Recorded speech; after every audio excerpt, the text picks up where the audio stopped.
Hey guys, Lizardlea here for Friend's Heart Cross Stitch Pattern by Mother Bee Designs from Smashwords.com Day 2. I should definitely finish today. There isn't a ton left. So yeah. Just for comparison's sake. So oops. Ah! This is an unused skein of the thread. This is how much I have left of the one I've been using so far. And since I will get at least just 3 things from this because it's 6 strands and I use 2, I may not even have to use the second one. That'd be cool. I'll have extra. But yeah, I don't have a lot left, and I'm happy with how it looks. And this is going to be my first time cross-stitching with the new setup, so wish me luck. I'm going to go cross-stitch. Okay, so I'm sure you've already noticed this video is almost 3 hours long. I realized it's been a while since I've done a video in real time, and I know a lot of people really like when I do those, so here you go. The next several videos are all, so far at least, they've all been for Heavenly Beasts. So, you know, when I record those, they're anywhere from, well, yeah, I guess sometimes there was a day I did only like 3 hours, or, you know, up to like 8 or 9. And those, not really gonna be able to upload a video that's 9 hours long. I'm already a little concerned about how difficult this one is gonna be, but I'm using the new program Camtasia now, and it's already significantly better, so fingers crossed that this works. I do plan on taking frequent breaks, I don't know, I can't speak English. I plan on taking frequent breaks during this video because, you know, it's 3 hours long. It's just going to be me talking. And I lose my voice very easily. I'm sure some of you remember, you know, my good old Batman voice when I'm losing my voice. Okay, so I had to go back to my videos to find out where we left off on the random questions, and the last one was 255, so 256. What elements of pop culture will be forever tied in your mind to your childhood? I'm not sure if I fully understand this question. I mean, like, for me, Pokemon was everywhere when I was growing up. I mean, it still kind of is to an extent. You know, like, they're still making Pokemon games now. The TV show is still going strong, last I checked. Like, it's, a bunch of it is on Netflix, and my nibblings like to watch. So, I have 2 nieces and a nephew, and I read somewhere that somebody called their, you know, nieces and nephews their nibblings, and I was like, I love that. It's like siblings, but way cuter. So, you know, if you ever hear me or someone else in the future say nibblings, they're either talking about, like, food and nibbling on food, or their nieces and nephews. I thought it was so cute. I really liked it. Anyways, so for me, yeah, Pokemon is very much tied to my childhood. The recent Pokemon, I just, you know, I have that, I'm the one Jenner, I've got that issue where my favorite Pokemon are all in Gen 1 and Gen 2. You know, I have that huge Pokemon cross-stitch on my wall of all of the Pokemon in Gen 1, and I still love it to this day. I made it, oh my gosh, how long ago did I make that?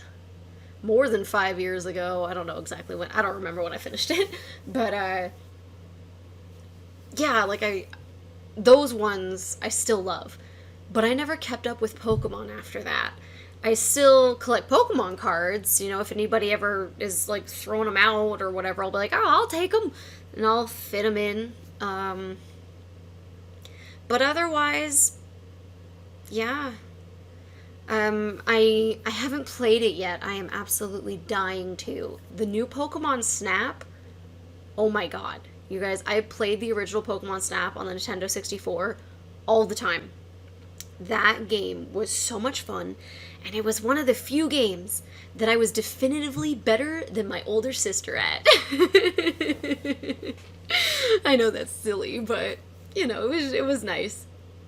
Pokemon Stadium was also a game I was really good at, and I was definitively better than my sister. I was the one who got every single Pokemon in the, what was it, what is the word I'm looking for? The leagues? Like, there were different cups you could do in different competitions, and it would limit you, you know, like, oh, this one can only be the first evolution Pokemon. This one can only be, you know, such and such and such. And I got all of them. I got all of the cups, and I got all of the Pokemon in the Hall of Fame. That's what it was. How could I not think of Hall of Fame? I'm an idiot. Anyways, loved that game. It was so much fun. Power Rangers was definitely a big part of my childhood as well. I absolutely loved Kimberly Hart, the pink Power Ranger with the pterodactyl. Like, I loved it enough that I still remember it to this day. And I loved her with Tommy, whether he was the green or the white ranger, he was great. Let's see, I grew up with Billy, Zach, Rocky. I do remember Jason. He was the first Red Power Ranger. Rocky was the second. I think I remember liking Rocky more, mostly because, like, he was more fun versus Jason was a lot more serious. Because, you know, at that point, when Jason leaves, Tommy becomes the leader. Versus prior to that, Jason was the leader, and, you know, he had to act the part. Aisha, Trini, those were the yellow Power Rangers. I'm forgetting people. I think Billy was constantly the blue Power Ranger. He was on the show for a while. Pink, yellow, red, white, black. I did. Right? Did I say them? My mind just went blank on both of their names. Johnny Young Bosch was... Oh my gosh, I have to look it up now. I'm so bad. Black Power Rangers. Zach. Okay, yeah, Zach was the first, and then Adam. Adam was the second. Let's see, then there's Jason, Kimberly, Tommy, Billy, Trini. I loved Power Rangers growing up. It was so much fun. And, you know, the fact that there were super hero girls on the team was just, it was really nice. I know in the original Japanese, only the pink Power Ranger was a girl. And I do remember as a kid, I noticed that the yellow Power Ranger didn't have a skirt the way that the pink Power Ranger did. And I thought it was really weird. But that was it. I was a very stupid child, as I've already explained several times. But I never noticed that, you know, in some shots, the yellow Power Ranger had a significantly bigger build compared to other ones. So, you know, like, obviously the bigger builds was the original Japanese footage that they used, and the smaller builds were the American footage that they made. Rita Repulsa, I remember her.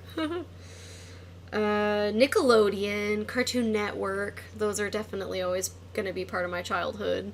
Especially because, I don't, like, Cartoon Network, they changed the name at some point, didn't they? I could be wrong. I don't know. And I don't know if Nickelodeon is still... I have no idea. Like, I don't watch cable anymore. I watch Amazon Prime, Netflix, Hulu. I don't watch just random TV anymore. So, you know, generally I watch something because it's been recommended to me, whether by, you know, friends and family or by the program itself. And it's like, oh, you like Full Metal Alchemist, you're gonna like this. And I'm like, ooh, I do love Full Metal Alchemist. I'll try that. So, yeah, like cable TV, definitely my childhood. Sailor Moon is, of course, in there. I don't. Do these things even count as pop culture? I don't even know. Okay, we're gonna move on. I'm taking too long on this question. I'm sorry. Okay, 257. What's your good luck charm? Do I have a good luck charm? I don't know. Literally nothing is coming to mind. No, I guess not. So I don't have one.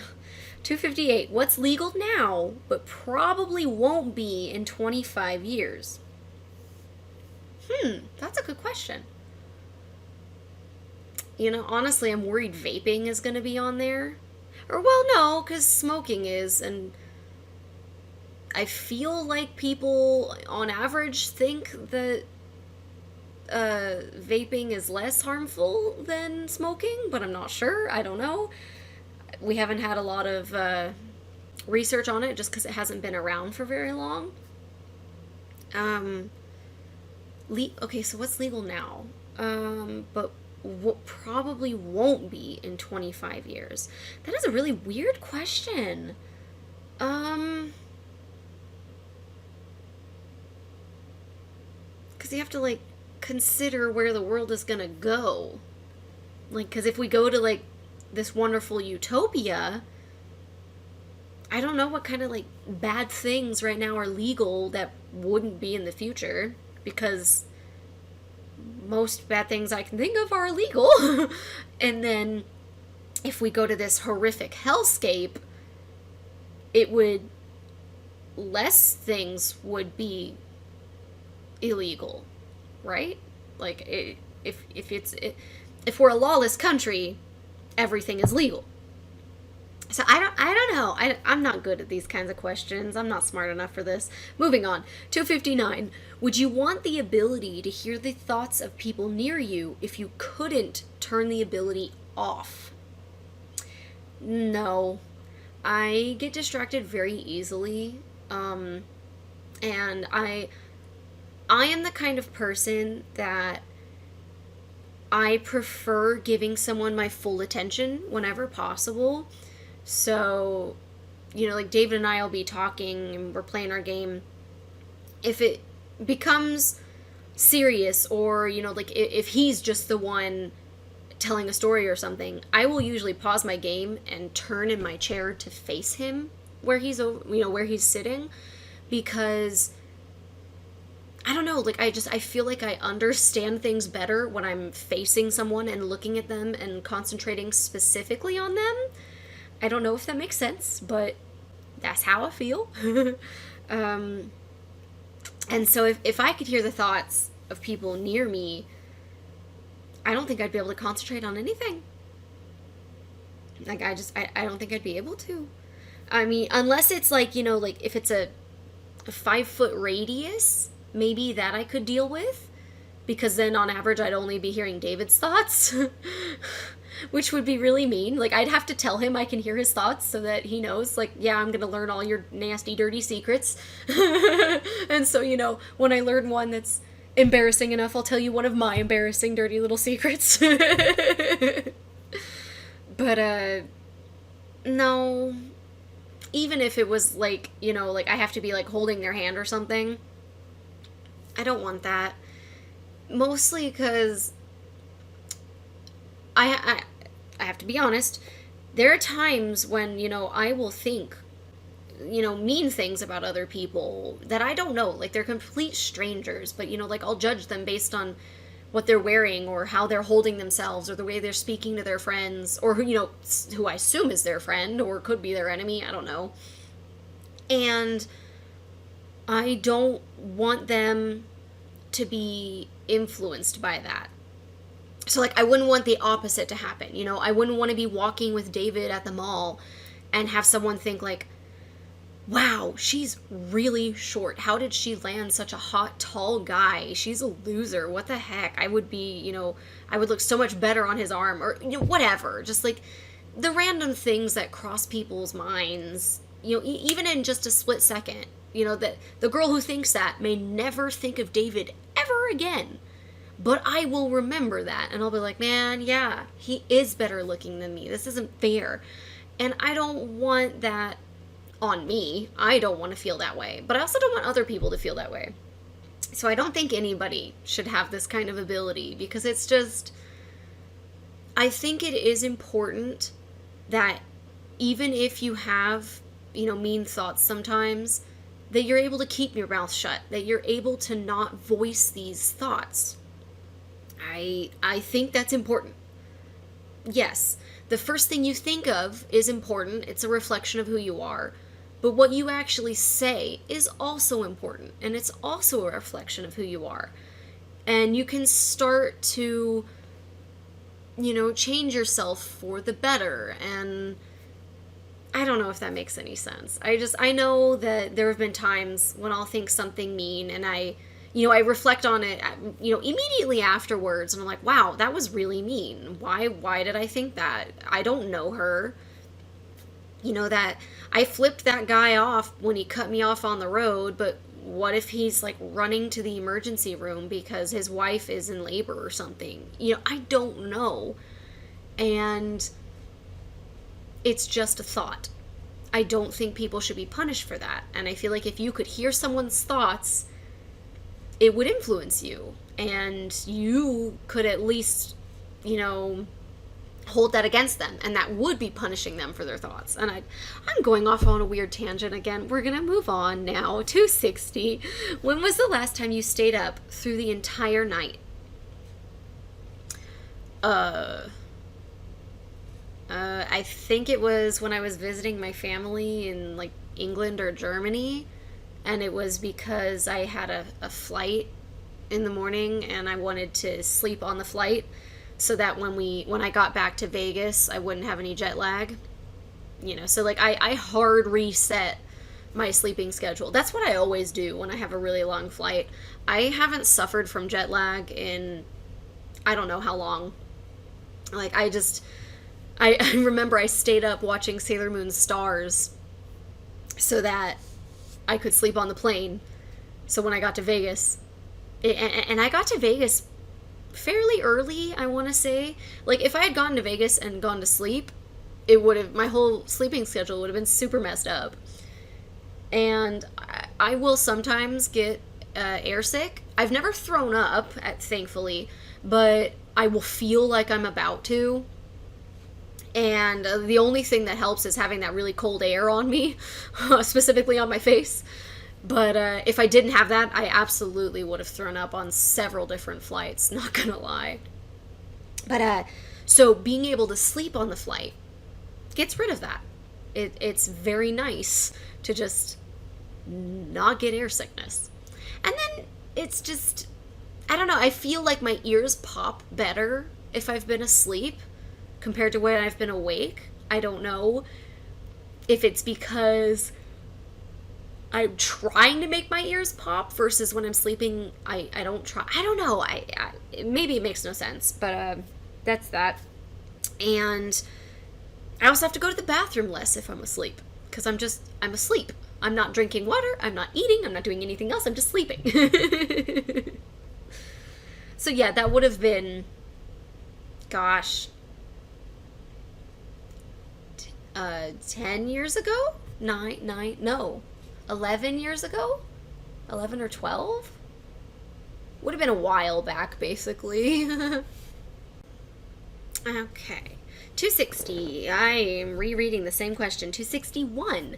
What's something that people think makes them look cool, but actually has the opposite effect? Having your pants pulled down past your butt. I think that is the stupidest, most embarrassing looking thing.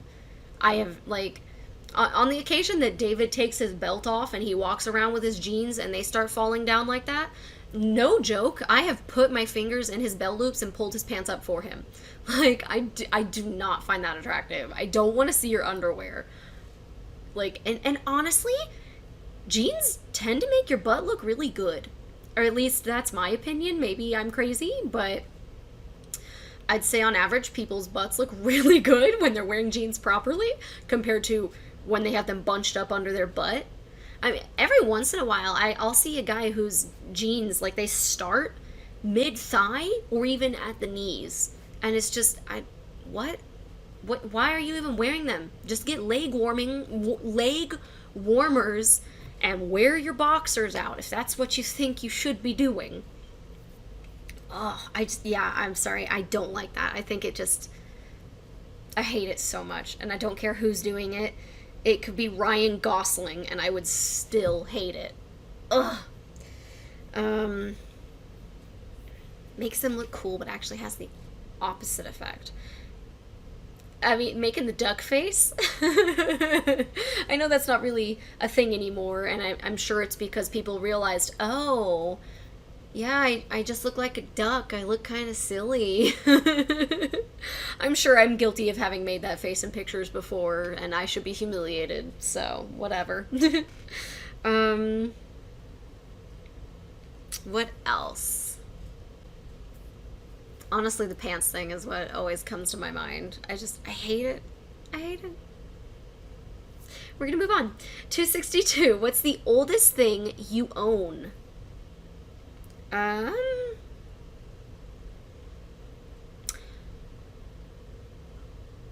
I have a gold ring that my grandma got from my grandpa, and my grandpa passed away when I was 6 months old. So I don't know how long she'd had that ring at that point, so I don't know if that's the oldest thing I own. I don't believe it's a family heirloom. She didn't tell me it was. She just told me it was, from grandpa.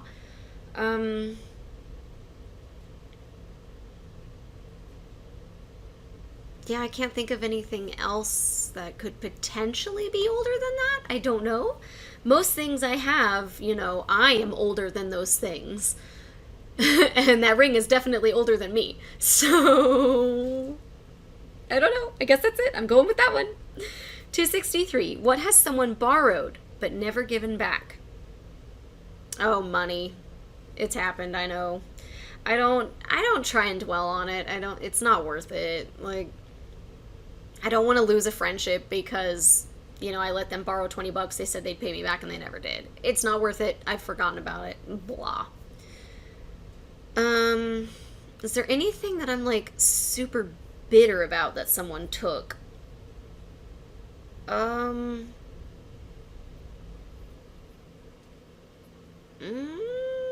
Nothing's coming to mind.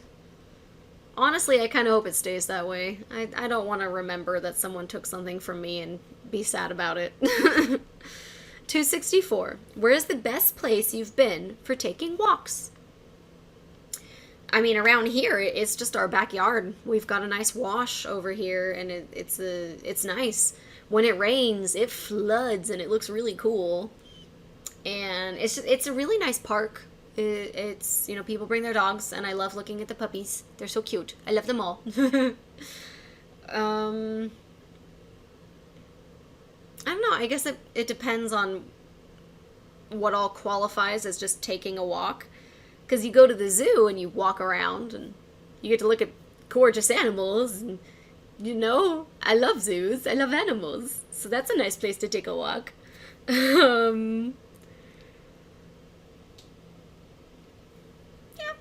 Gardens, of course, they're gorgeous, so you get to enjoy the view while you walk. Things like that, yeah. 265, is that where I'm at? Yes, 265. If cartoon physics suddenly replaced real physics, what are some things you would want to try? Oh, God. Ooh, man, I don't think I'd want to try cross-stitching, because I'd probably stab myself a lot. There'd be no blood, thankfully, but it would hurt. And of course, like if I stab my pointer finger, it's gonna grow like 10 sizes. I'm not gonna be able to cross stitch with that, you guys. I don't like that. Um, hmm. I guess maybe running into a painting, because sometimes, you know, the painting turns out to be real. Also, sometimes it turns out to be fake and you get squashed into a wall, but the cartoons always get up and they're okay, so I'm assuming I would be okay. Oh god, do I want to try that after all? I don't know. I don't want to hurt myself. Um. Wow. That's a funny question. I like it, but I don't know. I feel like there's a lot I would not want to try just because there's a lot of stuff that ends in pain. I don't want to cross stitch. That's all. I don't want my hands or my fingers or anything to be way bigger than they already are. Oy, oy, oy. 266. What from the present will withstand the test of time? Apple. It's always gonna have a new phone every single year, right? I don't know. I mean, like, from the present makes me think of, like, within the last, like, 2 to 3 years. Because obviously I feel like the internet is going to stand the test of time. Unfortunately, for a little while now at least, I do think having a bunch of different options for watching TV shows and movies and whatnot is going to stay. I don't think we'll go back to cable, even though that's basically what we're at. You know, like we're paying to see all of these different things. You know, I have a Netflix, an Amazon Prime, a Hulu, and David has Disney Plus, and it's ridiculous. But I think ultimately it's still cheaper than cable. I don't know. That was the last time I looked into it, and I was just like, no. And the nice thing with Netflix and all these things is I can watch it whenever I want. I can pause it. I can easily turn on captions, all these things. Versus with cable, I think you have to like specifically get like Dish or one of those other ones where you're able to record so that you can watch it whenever you want. But when we had Dish, I mean, this was again, you know, more than 5 years ago, so I'm sure it's changed since then. But when we had Dish, it was annoying as heck.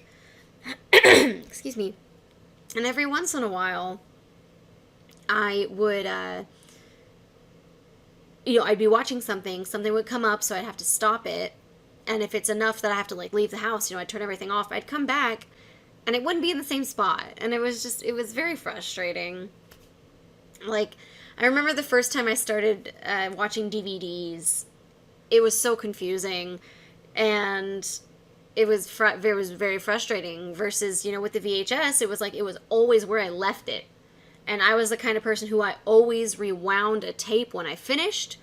So when I wanted to watch it again later, it would be from the beginning, and it was perfect. Versus the DVD, you have to search around, and yeah. Like, if you've already seen the movie, it's fine. But, I mean, gosh, I don't remember what the movie was called. But I want to say, I could be wrong, that it was Brendan Fraser. And on the cover of the DVD case, he was on a horse backwards.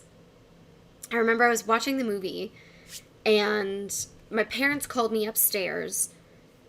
So I was trying to pause it, I think, and I didn't understand how. I think I ended up hitting the stop button, or it was something. It was not the pause button. And so when I came back, it brought me back to the main menu.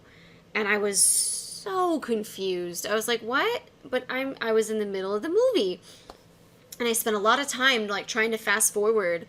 And I got really upset about it. I mean, I was in elementary school, so, of course, when I couldn't figure it out immediately, I was a baby about it. And I got my mom, and eventually we got it figured out. We were able to go to the scene selection part where it's like, oh, this is what happened here, this is what happened here. And it was in, like, 10-minute intervals or something like that. And so I had to rewatch a couple scenes, but I eventually got back to where I was, and it was a thing. I do think that we're gonna move away from having like physical copies of things. I'm actually not happy about it because it's really difficult to I mean, for these companies, like once they lose the rights to it, they can't show it anymore. So right now, Netflix has some Disney movies and shows on it. And Disney Plus cannot stream them until the agreement with Netflix is up. And although I do think Disney, will keep Disney, they like to do their whole vault thing where it's like, oh yeah, it's going to be available for this year and then it's going back into the vault. And I don't like that. It's so stupid to me. If I want to watch The Lion King, I want to watch The Lion King. I don't want to have to worry about if it's going to be gone in 2 days because they're going to decide to put it in the vault. Or, with anybody, it's going to be gone in 2 days because their contract is up and it's going to go to a platform that I'm not paying for. I don't like that. I like when I buy a DVD, it's mine. I can watch it whenever I want. So, yeah. I got off track. We're just going to move along now. 267. Who in your life is the worst at using technology? I mean, my grandma. Really? Duh. I feel like this is kind of a silly question. 268. What's the weirdest conversation you've eavesdropped on? I know, especially back in school, I eavesdropped a lot. And it was almost always on people that I didn't know. So it wasn't important enough for me to remember. It could be... I'd remember it throughout the day so that I could tell my friend later, oh my gosh, there were girls outside this building and they said this. How weird is that? But it was never part of my long-term memory because literally nothing is coming to mind right now. I got nothing. And I don't like eavesdropping on my friends or family because it's those are the kind of things I think I would remember. Whether it's about me or about somebody else or about something completely unimportant to me. If it was important for me to know, they would have involved me in the conversation. Or, they're talking about me and they're trying to get through it and it's not right for me to eavesdrop on that, I think. I don't know. I'm weird. It's whatever. 269. What just around the corner tech are you eager to get your hands on? I have no idea. What tech is just around the corner? I mean, I know I signed up for a Kickstarter a few months ago. Let me pull up my email and see if I can find it. It's for D&D and making it 3D. I'll find it. Hold on. That's my glasses. That's Camtasia. I thought I saved them. Maybe I didn't. Ooh. Oh gosh, I guess I didn't. Maybe if I type in Kickstarter? No results in this. I have so many emails. Oh my gosh. I mean actual emails, at hotmail.com, at gmail.com. It's ridiculous. Kickstarter. No. I swear I kept some of them just because I was excited. Nope, it's not that. That's Amazon.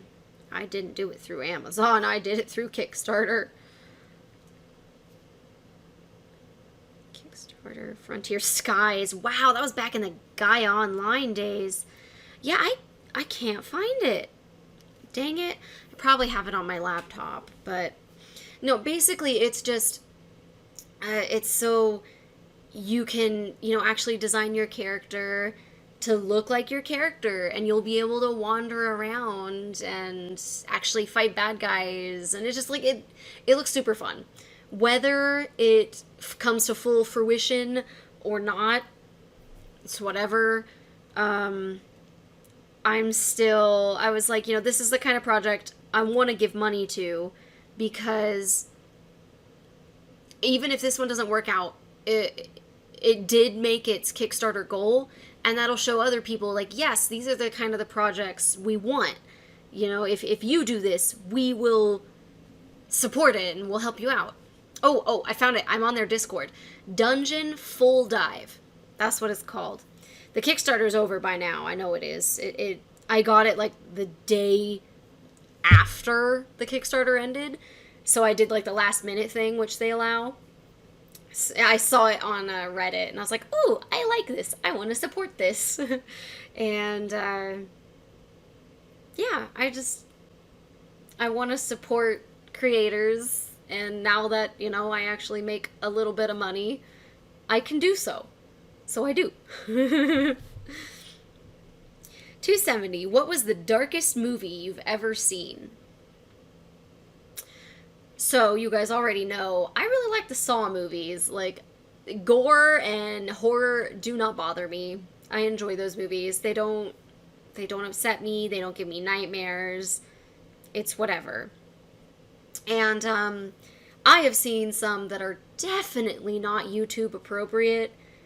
And so I'm not going to talk about them because I don't want to make people uncomfortable on a cross-stitch video of a heart that says friends. So, let's see. A dark movie that isn't, like, not YouTube appropriate. Or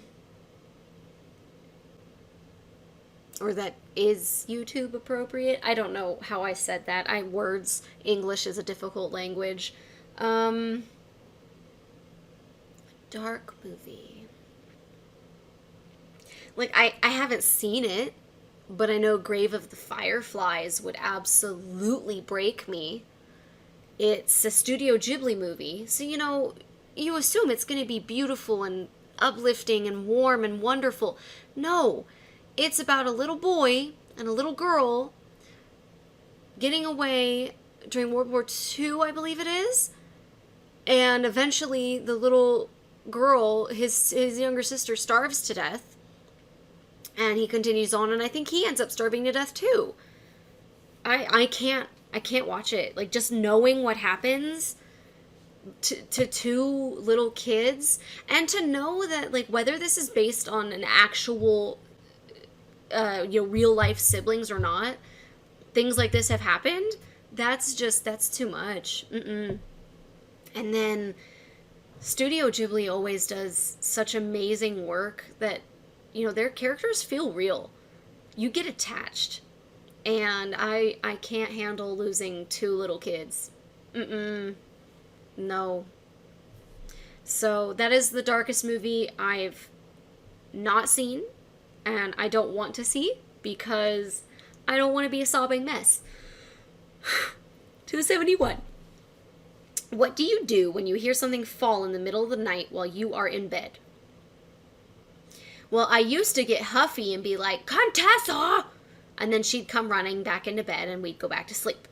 But now, usually I will reach over, and if David is not there, I'm like, I was just David, and if I'm awake enough, I'll shout out, are you okay? And he'll be like, yeah, I'm fine.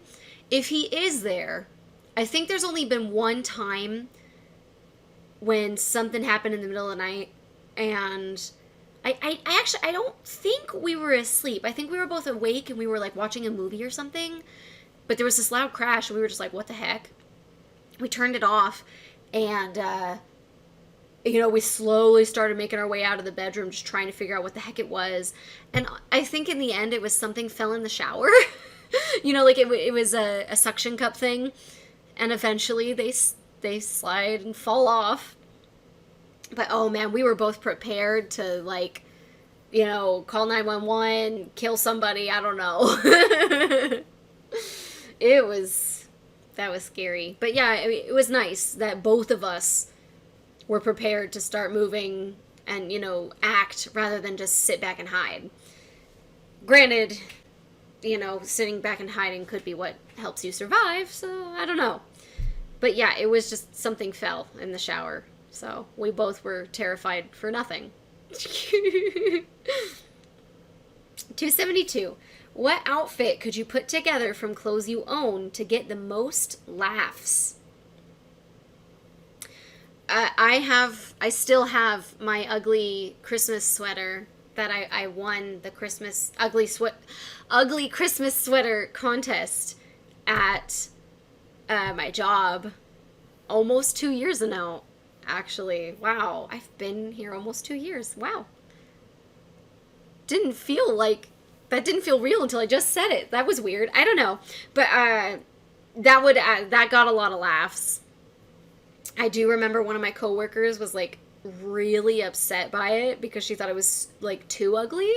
And she walked in. She wore, one she bought from the store, and it was like a pug. So it was cute. Like, it was still ugly because it had horrible patterns and colors all over it. But it was a pug, it was a puppy. Those are cute. And she was convinced she would win because almost everybody at work owns a dog. And she saw mine, and she was angry and knew she would lose and that I would win. And she gave me, like, a death stare the rest of the day. And that made me so uncomfortable because it's like, I've been with this company for 2 months, and you're acting like I am the devil or something. Like, what is wrong with you? So that was fun. But on average, it got a lot of laughs. 273. What's the most disgusting sounding word in the English language? Most people say moist.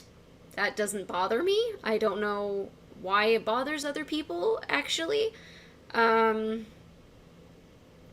have a moist cake. That's a good thing, I think. I don't know. Who am I kidding? What's the most disgusting sounding word? Disgusting? I don't know. I can't think of anything. Literally, like, the only word coming to my mind is moist because I've heard so many people say that they hate that word and it bothers them and yada yada yada. 274. What was ruined because it became popular? I'm not going to say any bands because you know what? If they become popular, that is what I want. They're now earning money. If their style changes, that is their choice. If their record label forces them to change their music, that is not their choice, and we should not blame them for it. Like, this is what kills me about people who get upset when a band they like, quote unquote, sells out. They cannot continue living in, I don't know what the correct term is. It's not infamy. It's not destitution because that's a little too far. But like, if they always remain a very small, not well-known band, I feel like they're not as likely to stick together because they're not going to be able to make enough money to sustain themselves, to sustain their work. I don't know if that makes sense.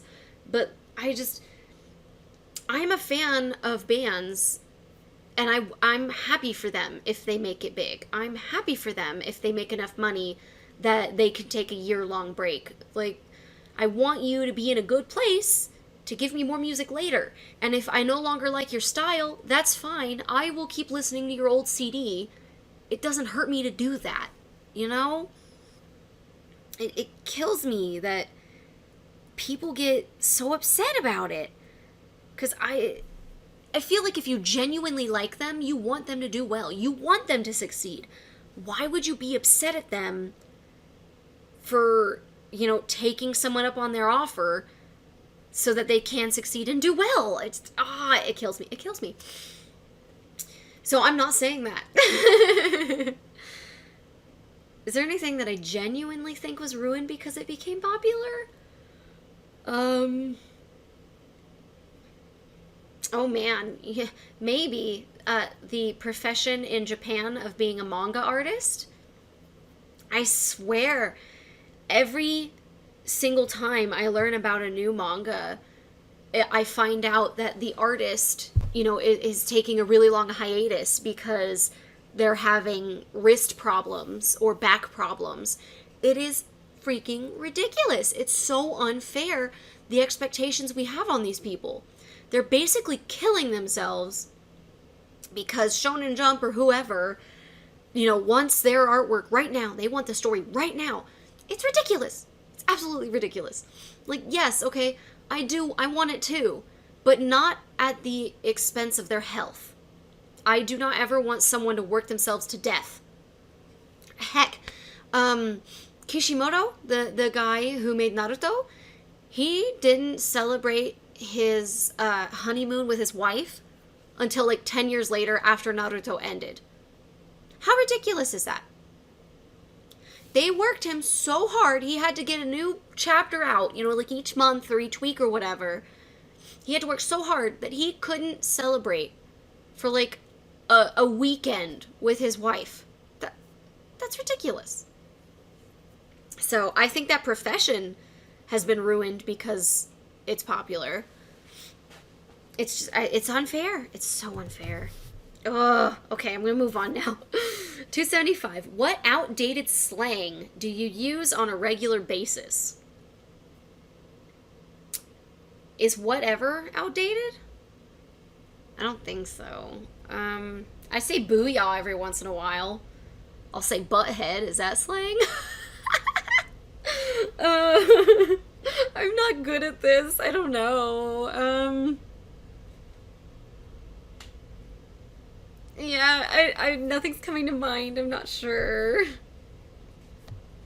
276. What was the biggest realization you had about yourself? It's probably when I got to college and I realized that, like, I was my own person and I did have my own beliefs and they did not all align with what my family thought. My grandma and I see eye to eye, for the most part, on a lot of like political issues that the rest of my family do not. They disagree with us.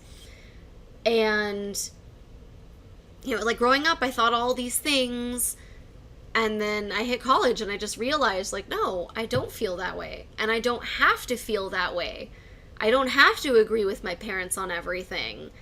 Their beliefs are not my own. So, and that doesn't only just apply to politics. That also applies to, like, religious beliefs. Like, I don't think that there is an angry, vengeful God out there. I think there's a kind one that has too much to do and he can't spare enough time for everything. Or she. I have no belief in whether they are one gender or the other. I don't care. And I don't know if there's only one. I don't know. And I can't prove it. So I don't hold very strong beliefs on that, because it's not in my control. It's not something I can prove one way or the other. But I do believe there's some kind of afterlife.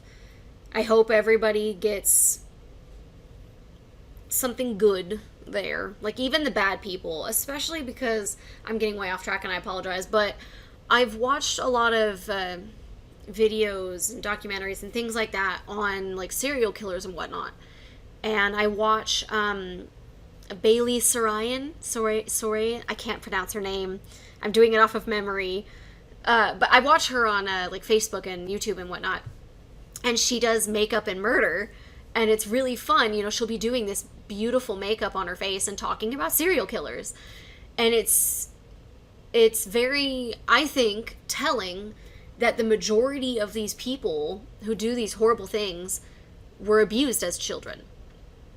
So it's like, yes, I do believe to an extent your actions are your own, but I also, like, I believe in nature versus nurture.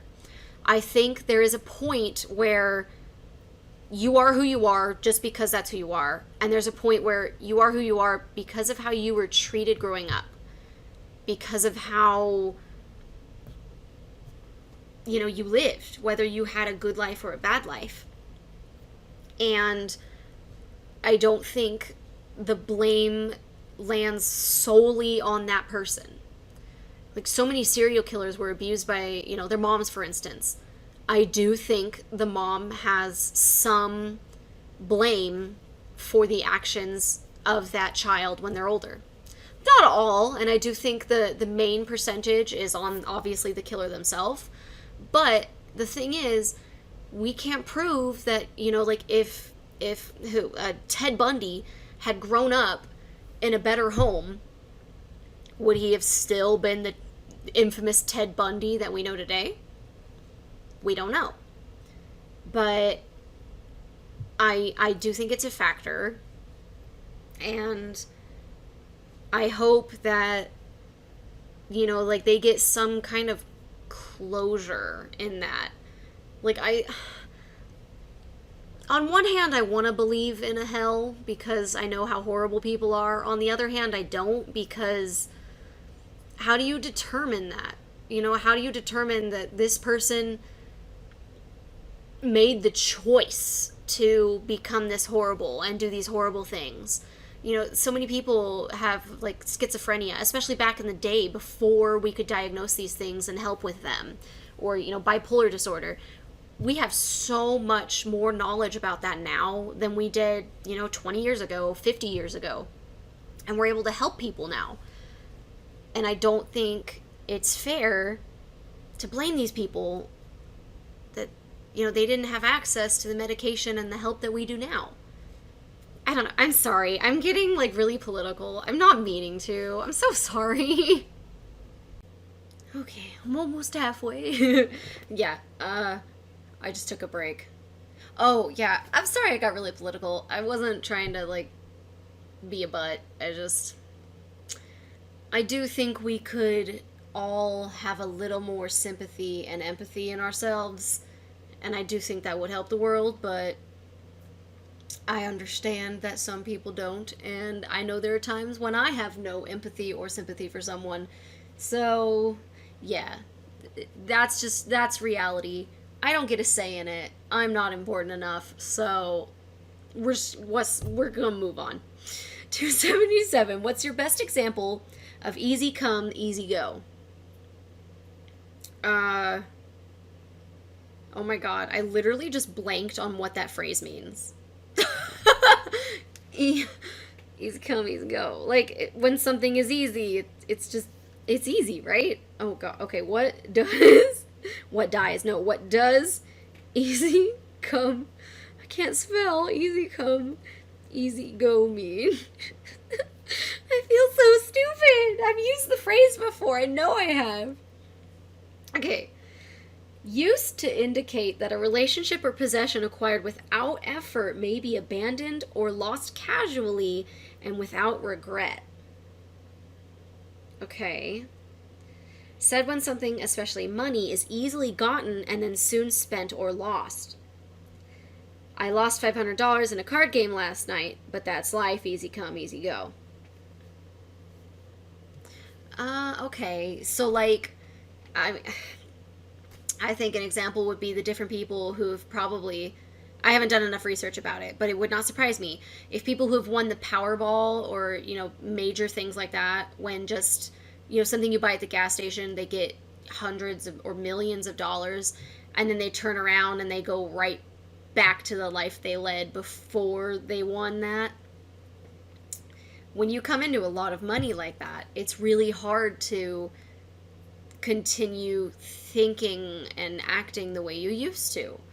It's not an issue of living paycheck to paycheck anymore, until it is again, because you've blown all your money. I am a very cheap person. My previous job, I was making significantly more than I am, and I still didn't change much about the way I was living. Like, I like putting money into savings. That's how I was raised. It's important to have a savings. If anything happens, you're covered, like, David pays for a lot of things in our relationship, and I'm always trying to, like, hey, I could pay for this, like, I try and offer, and he always tells me no. And we've discussed it at length. Like, he also has a savings. His is most likely going to be, like, the emergency fund. Like, if something happens and one of us goes to the hospital, we'll have it covered. And mine is most likely the, oh, hey, we have, like, 2 weeks of time off at work. We're going to go vacationing, and we'll use my savings. And, I'm cool with that. Like, I like the idea that, we both have a cushion, especially because I don't want to think about it, but if anything were to happen, we both have money saved up. And it's very nice.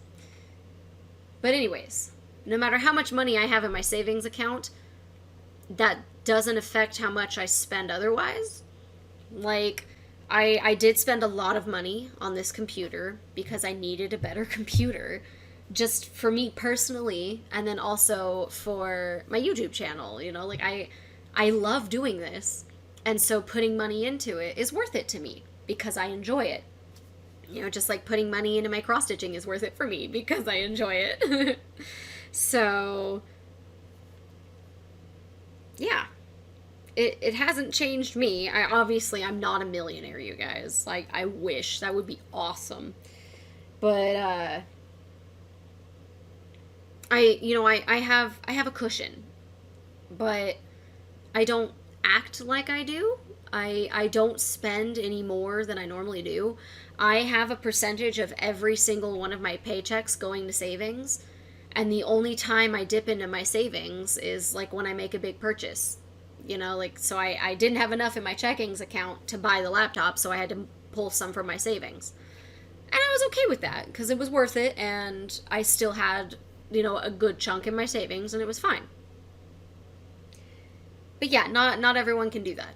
Some people, they get a lot of money, and they blow it right away, and then it's like they never had it to begin with. But now, taxes. More taxes. 278. What small change greatly improves a person's appearance? I would say brushing your hair.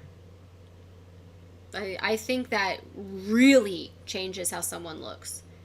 Boy or girl, so long as, like, they have hair that is actually brushable. Because, someone who's bald is not going to make a difference. But, yeah, I think just brushing your hair makes a big change. It definitely does for me. I haven't brushed my hair much today, and I look like a slob. Every time I go to the bathroom, I'm just like, ugh.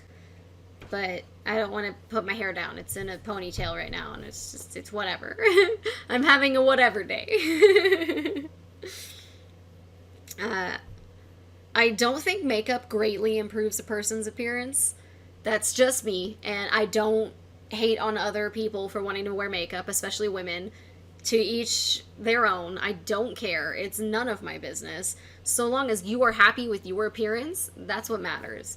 So long as I hope that you're doing it for yourself, that's what matters.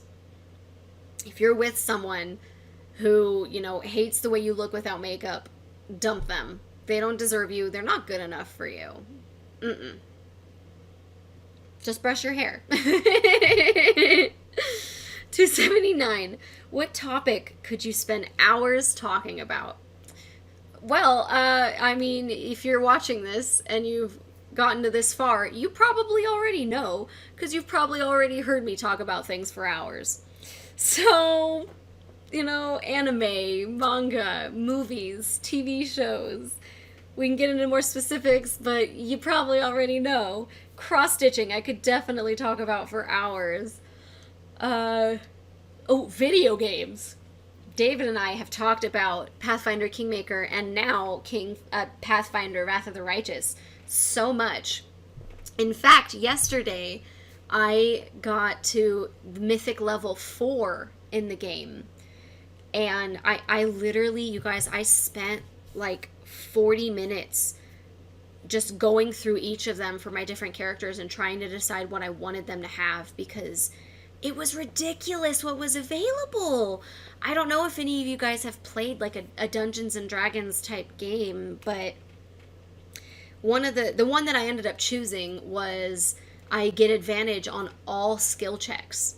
So that means every single time I roll a dice, I get to roll it twice and I get to pick the better result.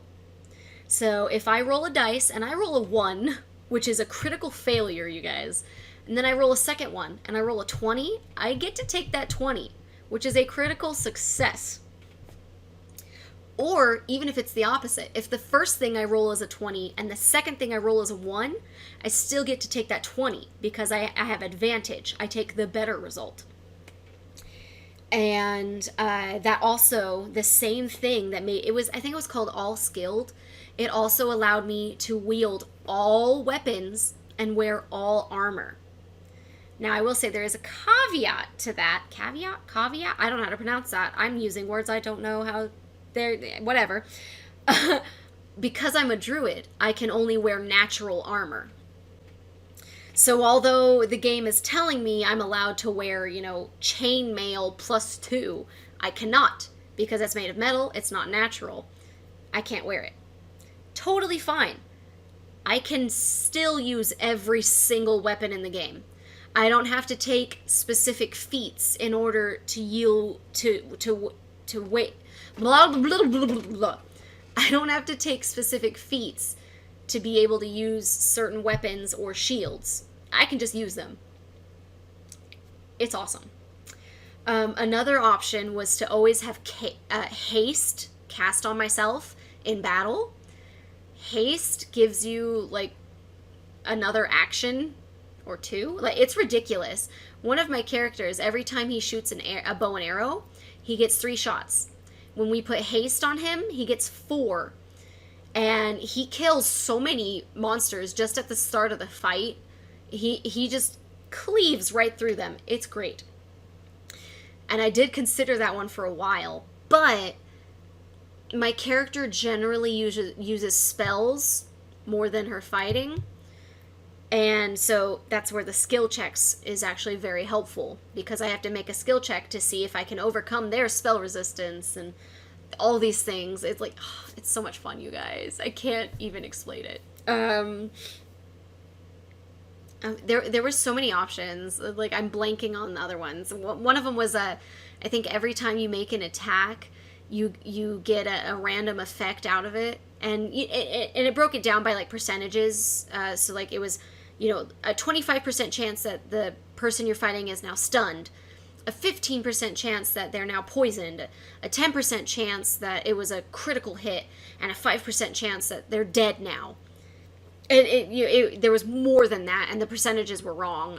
I think the death was a 5% chance, though. And that was really nice. But again, my character isn't really that much of a melee fighter. She's mostly a spellcaster, but still would be a cool feat.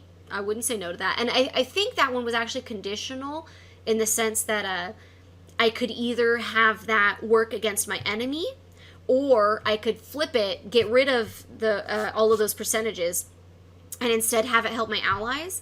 And I think it would give my allies advantage on a single skill check the next round or something like that. So I considered it. I don't remember what else was on there, but I just I don't even know how long I've been talking about that, but I could talk about Pathfinder Wrath of the Righteous for hours. And David and we both really enjoy this game. It is so much fun. I have chosen to go the Azada route, and the Azada are all about freedom. They're very chaotic, and it's super fun. I am playing it constantly. And David went the route of the demon. And it's so funny. I went a very good route, and David went a very bad route. So we're having very different experiences. He has been able to play more than me. So he's simply gotten through more of the game than I have. And one of the first things that happened to him when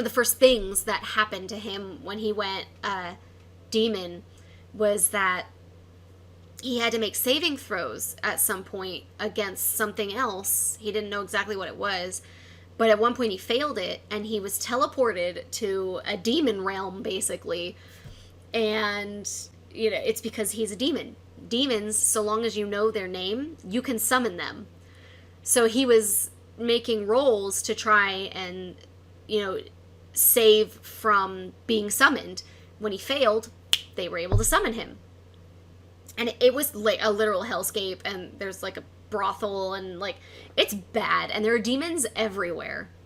Versus me, the Azada, I got a baby dragon, and she is the cutest thing in the world. Her name is Ivu, and her colors match the cross stitch on the screen right now.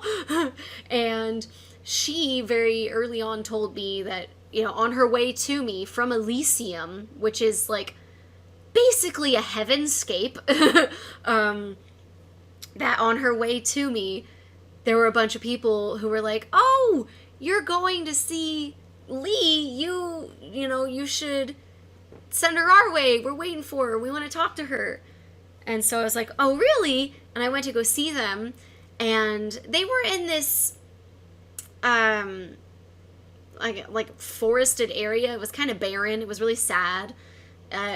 We're in the part of the world called the World Wound, which it has like rocks and lava popping out of the ground. Like, it's kind of scary. And I started talking to them, and then my character just out of nowhere, you know, like activated her Azada powers, and it became this just paradise. There is beautiful grass everywhere.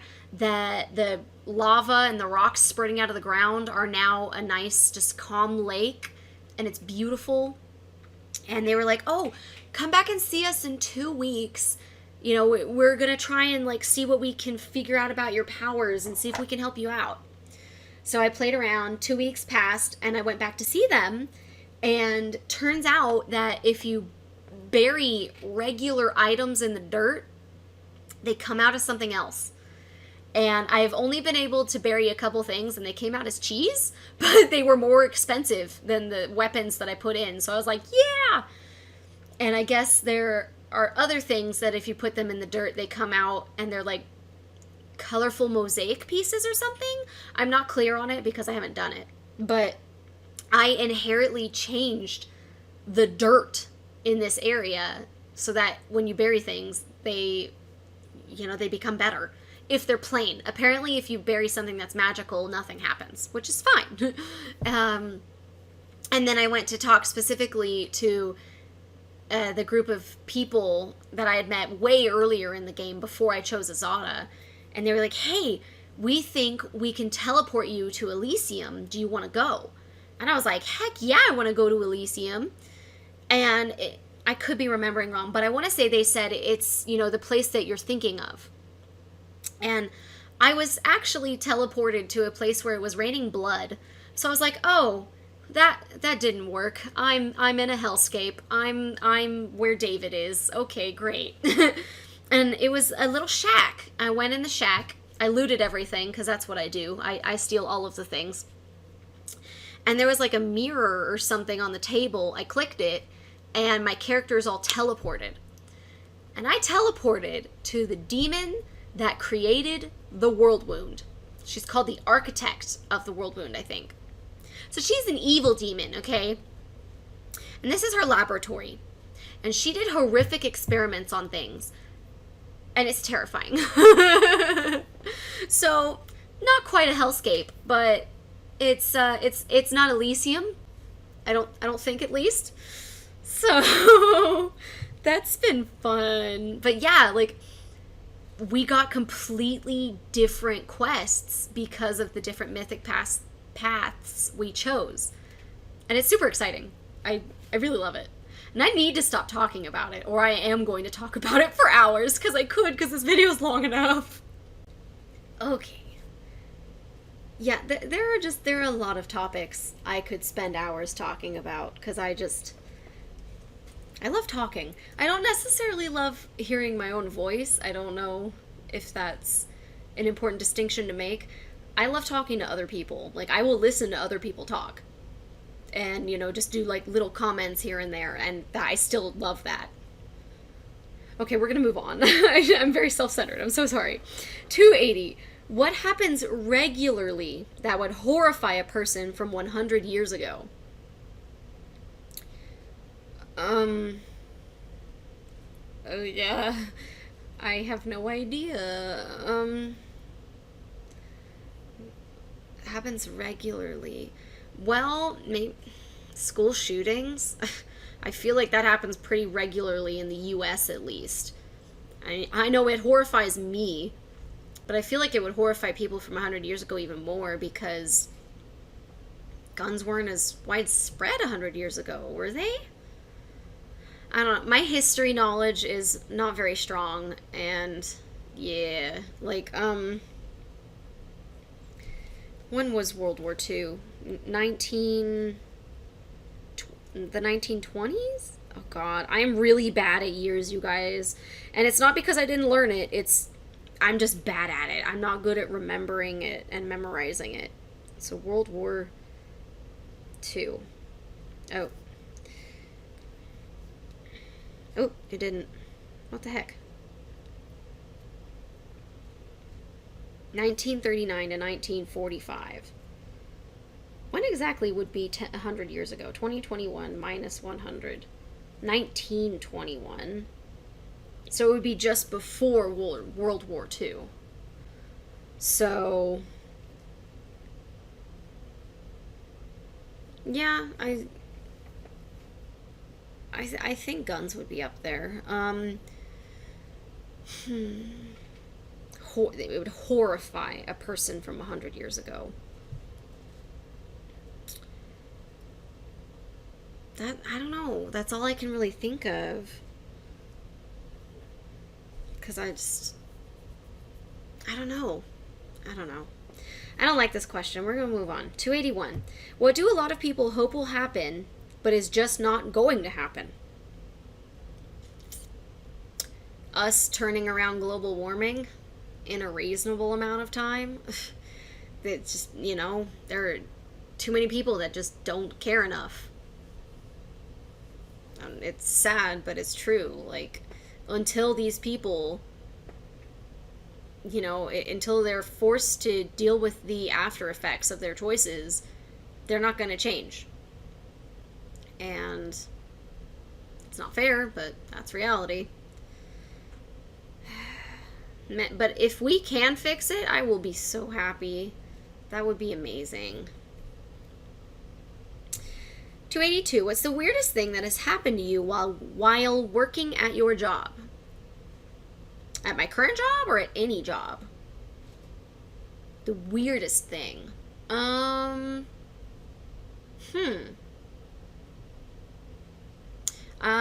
met Carrot Top and I met Michael Jackson's dad, and they were both super weird. Like, I know Michael Jackson's dad has since passed away, but he always had a handler with him, and he would not speak to anybody. The handler would have to speak for him, and it was kind of like, dude, you're not famous, your son is? Or was. Michael Jackson had passed away by the time I started working at Michael's, and this dude was coming there. So it was very awkward, and we had to, ring him up a couple times, and he would always just, I guess minimalist is the word I'm looking for. He would barely interact and speak with people, and he was the kind of person that would turn himself sideways so he's not facing you, he's not looking at you, and he'd ask what the total is, he'd put the money down, he'd get his change, he'd leave. It was just, I don't know, it was always super weird. And then Carrot Top, what? Carrot Top was just very, very, very creepy looking. I had to check his ID once for something. I don't remember what it was. Or no, maybe I didn't have to. He chose to give it to me because he wanted, spray paint or something like that. And I was just like, you're Carrot Top. I know you're older than 21, but okay. And I don't remember what his real name was. And even if I did remember, I wouldn't tell people. That's not my information to give out. But even in his license photo, he looked really creepy. Like, I don't know why these people do like plastic surgery and stuff to themselves, because it's just, they look so scary afterwards. Just, I don't know. I like the way people naturally look. So I generally prefer people without makeup and without plastic surgery, because it just frightens me. I don't know. Whatever. 283. What questions would you like to ask a time traveler from 200 years in the future? I mean, what's life like? You know, do we have flying cars? Are we exploring space anymore? Do I have any descendants alive? How are they doing? Although, if this is a time traveler from, like, China, they would have no idea how my family is doing. Are people still cross-stitching? Is it still seen as, like, a quote-unquote grandma hobby? Because everyone should love it. It is wonderful. It is one of the best things in the world.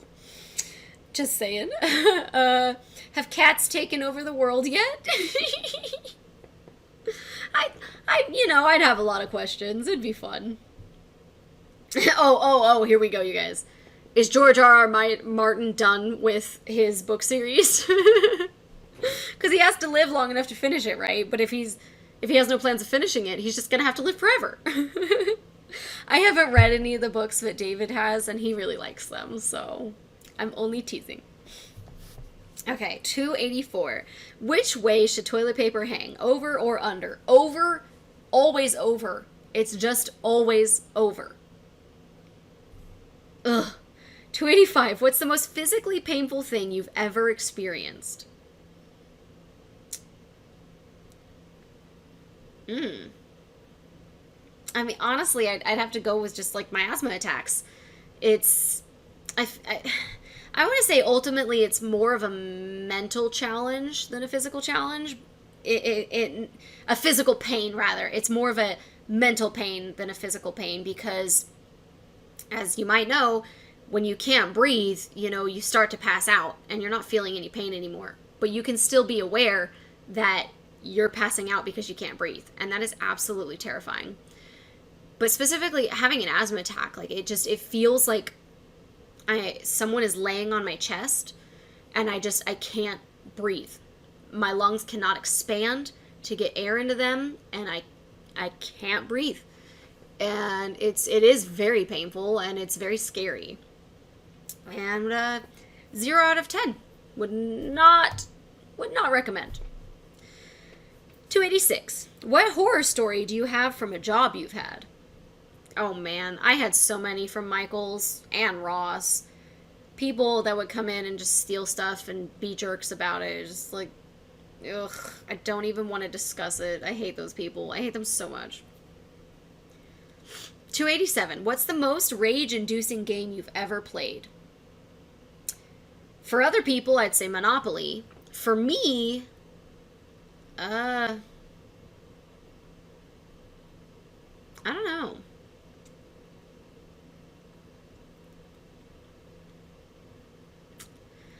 Chance games make me angry because, it's all about chance.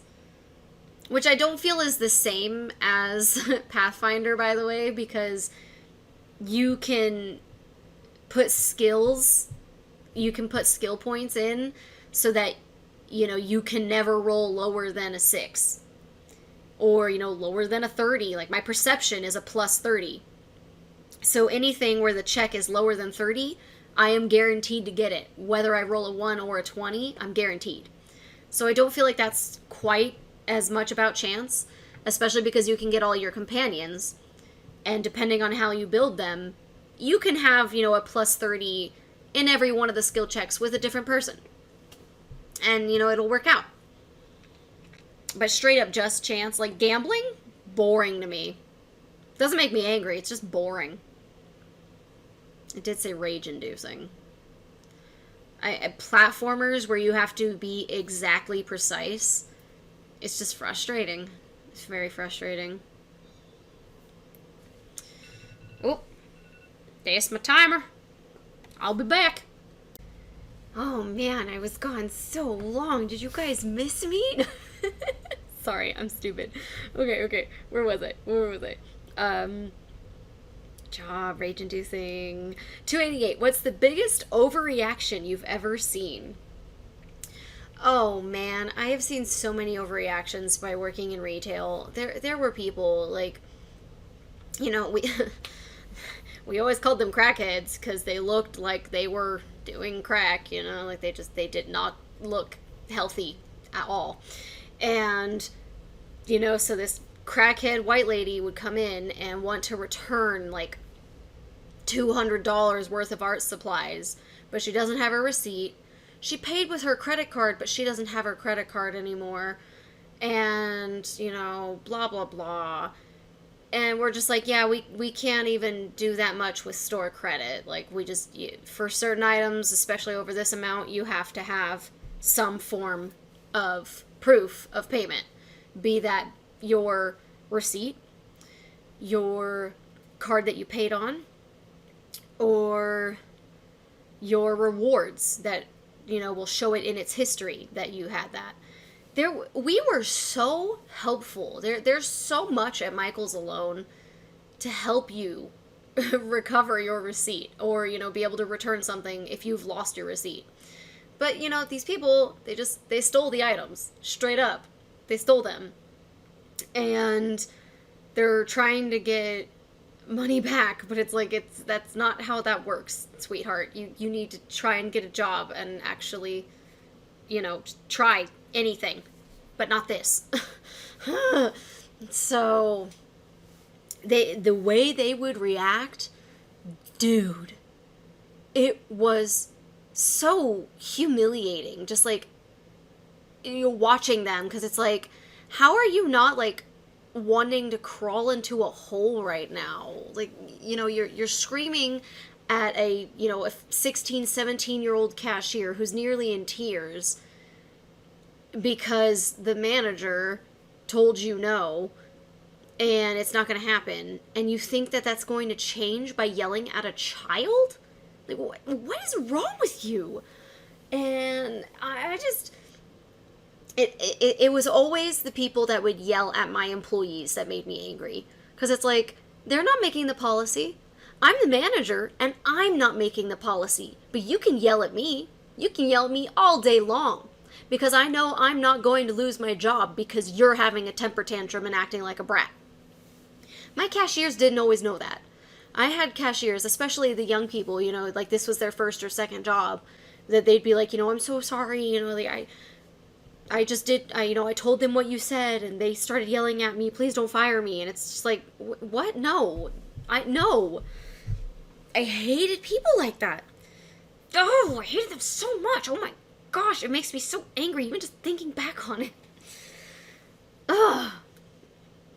Moving on. We're just gonna move on. 289. What are some of the most common misconceptions? I don't know, that common sense is common, because it's not. But also, I will say, there are plenty of things that I've heard people say, like, oh, it's common sense. And I'm just like, I don't understand it. Like, you need to explain it to me. If something has to be explained to you, it's not common sense. It's just, that is how I view common sense. It is something that you just inherently understand. You don't have to have it explained to you or broken down or anything. And I feel like there are plenty of things people have told me, oh, it's common sense, that were absolutely 100% not for me. So, something that is common sense for one person isn't necessarily going to be common sense for someone else. Like, someone who grew up in a home that had a budget, and they explained that to their kids, and they would have kids, pay for items, and they would have to count out the change correctly. They're probably going to be a lot more financially set, and, they're going to understand their finances a lot better than someone who, I don't know, their parents made a ton of money, they assume they're going to be fine, and so everybody just spends money left and right, and then, the stock market crashes or something, and then they have no money left. It's not really going to be common sense how to create a budget if you've never needed one before. You buy the items that you like. Doesn't matter what the price is. They're not going to immediately know, oh, I need to get the cheaper bread and, a smaller thing of milk because we can't afford more, Like, I feel like, you want to say that it's common sense, but it depends on each individual. I got way off track. Whatever. I don't know what I'm doing. This is a very, very long video. I hope you guys are excited. I hope you like the real-time stuff. And, all of these breaks. What am I... Like, I think I'm usually just, like, either skipping an ad on YouTube or, pausing and... Or, sometimes I was laughing or crying. Because I'm pretty sure I was watching Critical Role at this point. So... definitely reacting to them, and then I would have to skip ads or start the next video. So, or every once in a while David will come over and talk to me, and instead of stopping and talking to him for a minute, I will continue cross-stitching while I talk to him for a minute. So, yeah. 290. What job doesn't exist now but will exist in the future? How am I supposed to know that? Wait, what? What? I don't know. I have no idea. I can't see into the future. And I don't know what's happening now in order to, like, guess at what could be coming in the future. Oh my god, some of these questions. Ugh. 291. What awful movie do you love? People would say The Prince of Persia is an awful movie. I absolutely love it. What other movie gets, like, bad reviews? I mean, I've never cared what the public or what the, critics think. If I like a movie, I like a movie. I don't care. There could be a highly rated movie that you love, that you think is amazing, and I hate it. Like, it's pretentious, and I don't understand it, therefore it's stupid. Like, yeah, I know, I absolutely feel that way about some movies. I have the right to do that. It's my opinion. If I don't want to rewatch a movie because I didn't like it, I'm not gonna. But, I don't know, like, the awful movies that I can think of that, like, everybody can agree that they're awful would be, like, The Room. Because it is an awful movie. I don't love it. But it is an awful movie. I don't know, like, I don't know. I got nothing. 292. What normally delicious food gets ruined when you wrap it in a tortilla? I feel like I wouldn't like mac and cheese in a tortilla. I feel like that would be really gross. SpaghettiOs would be gross. Spaghetti would... No, spaghetti might work. Maybe. Possibly. I'm not sure. There'd be a lot of bread. And I do love... Or carbs or whatever. I don't know. Bread-like substances. Soup. Because it would just be a soggy tortilla. And that would be disgusting. Pizza, because it's already got a crust, and I feel like adding a tortilla to that would just be weird. This is a very funny question. I kind of like it. Ice cream, that would probably be not good. So many foods. Jell-O, that would be crazy. Okay, I'm gonna move on. I'm just gonna start naming every freaking food out there that doesn't normally go in a tortilla otherwise. 293. What's your best example of fake it till you make it? Okay, so this is just for me personally.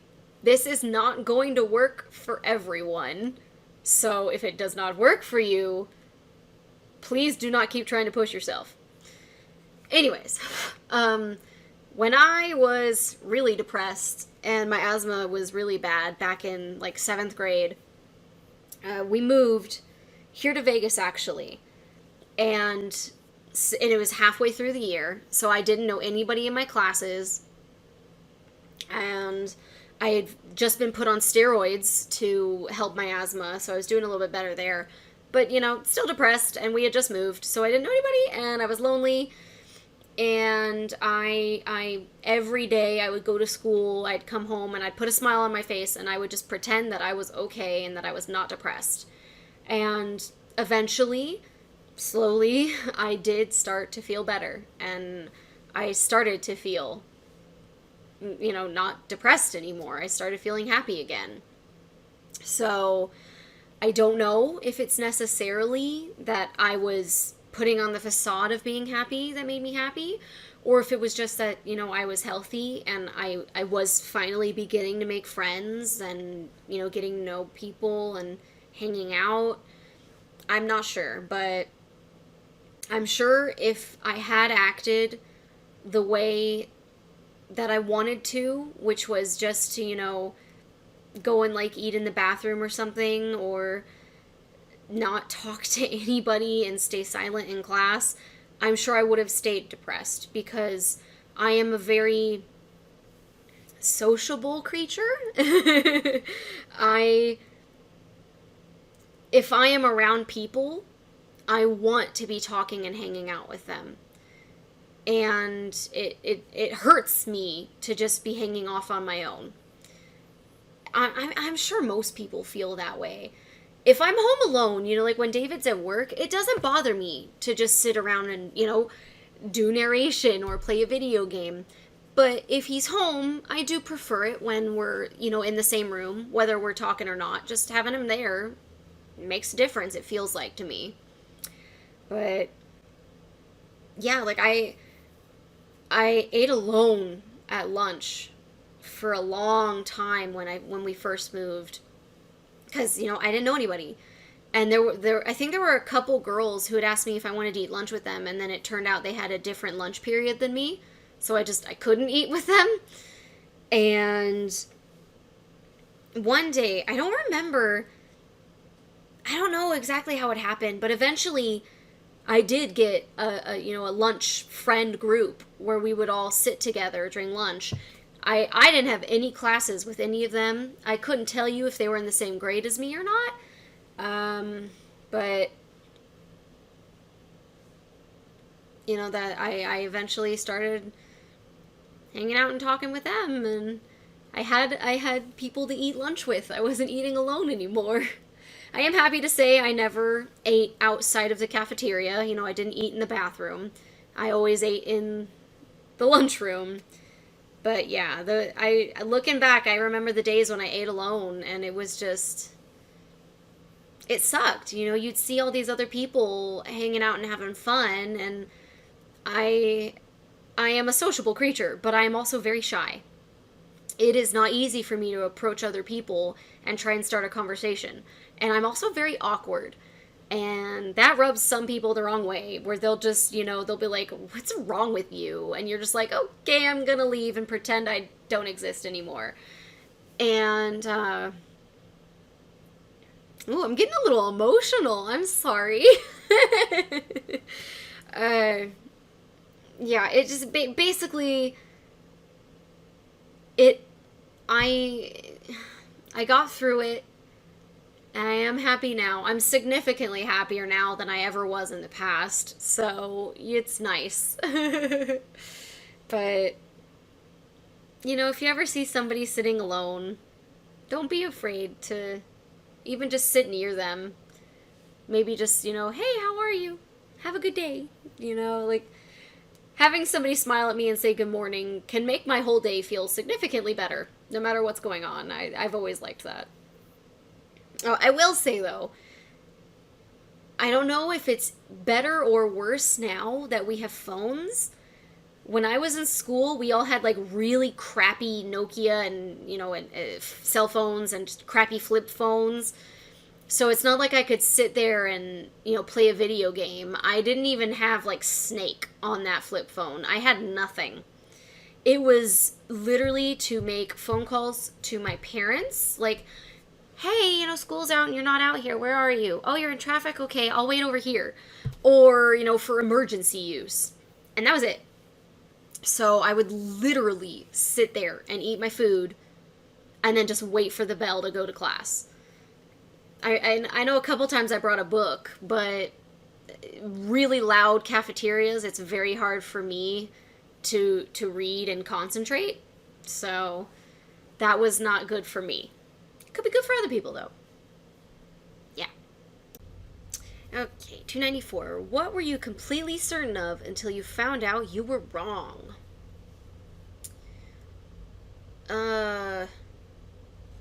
Everything I was wrong about? I don't, what was I completely certain of?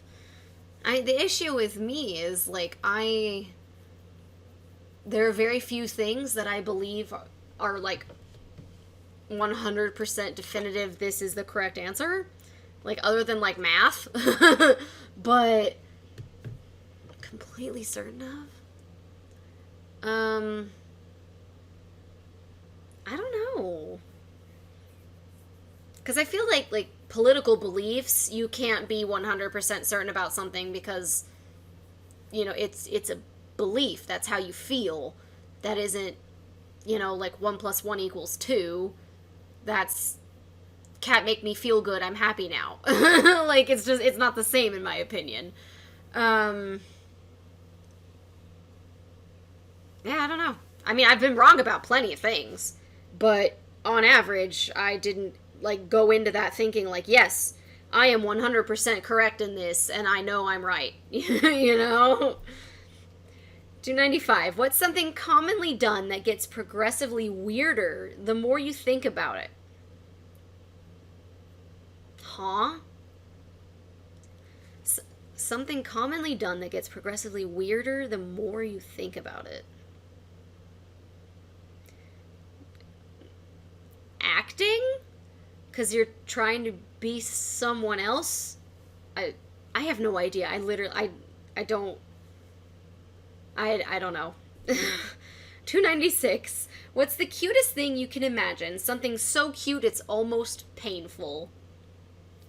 Well, my friend Angela sent me a little video of 2 dogs that were, shaved, and their fur was colored to make them look like a giraffe and a red panda, and I about cried. It was the cutest thing in the world. Oh my god. It was so cute, you guys. They were like these little teeny-type puppies, but they looked like a giraffe and a red panda, and it was so cute.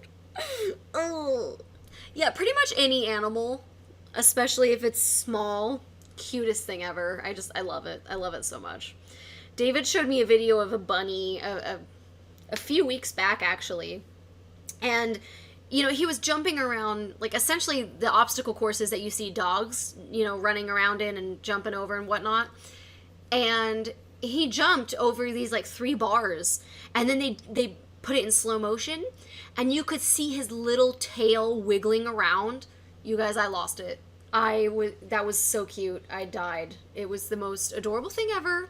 And I just screamed out, I want that bunny! And David still makes fun of me for it. So maybe if he gets home by the time I finish, I can bring him over and we can laugh at me about it.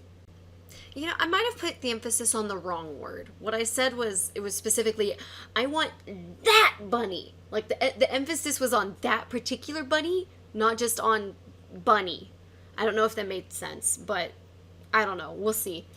Remind me, and one day I will get him to come over and mock me over it. 297. If you were given unlimited resources, how would you lure the worst of humanity into one stadium at the same time? The worst of humanity. Okay, so my issue with this is, how do I know I'm only getting the worst of humanity? If I put the most realistic little girl in the middle of the stadium, but it's not actually a real girl, it's just like a robot or whatever, How do I know I'm only guaranteed to get, the creepy older people who are disgusting pieces of crap? How do I know I'm not going to get like a nanny who's worried about this little girl left alone in a stadium? Like, I don't like this question. We're going to move on. 298. What do you think about when you hear the word classy? I mean, the thing that came to my mind was a beautiful woman in a long dress with pretty earrings and a pretty necklace and just big smile on her face.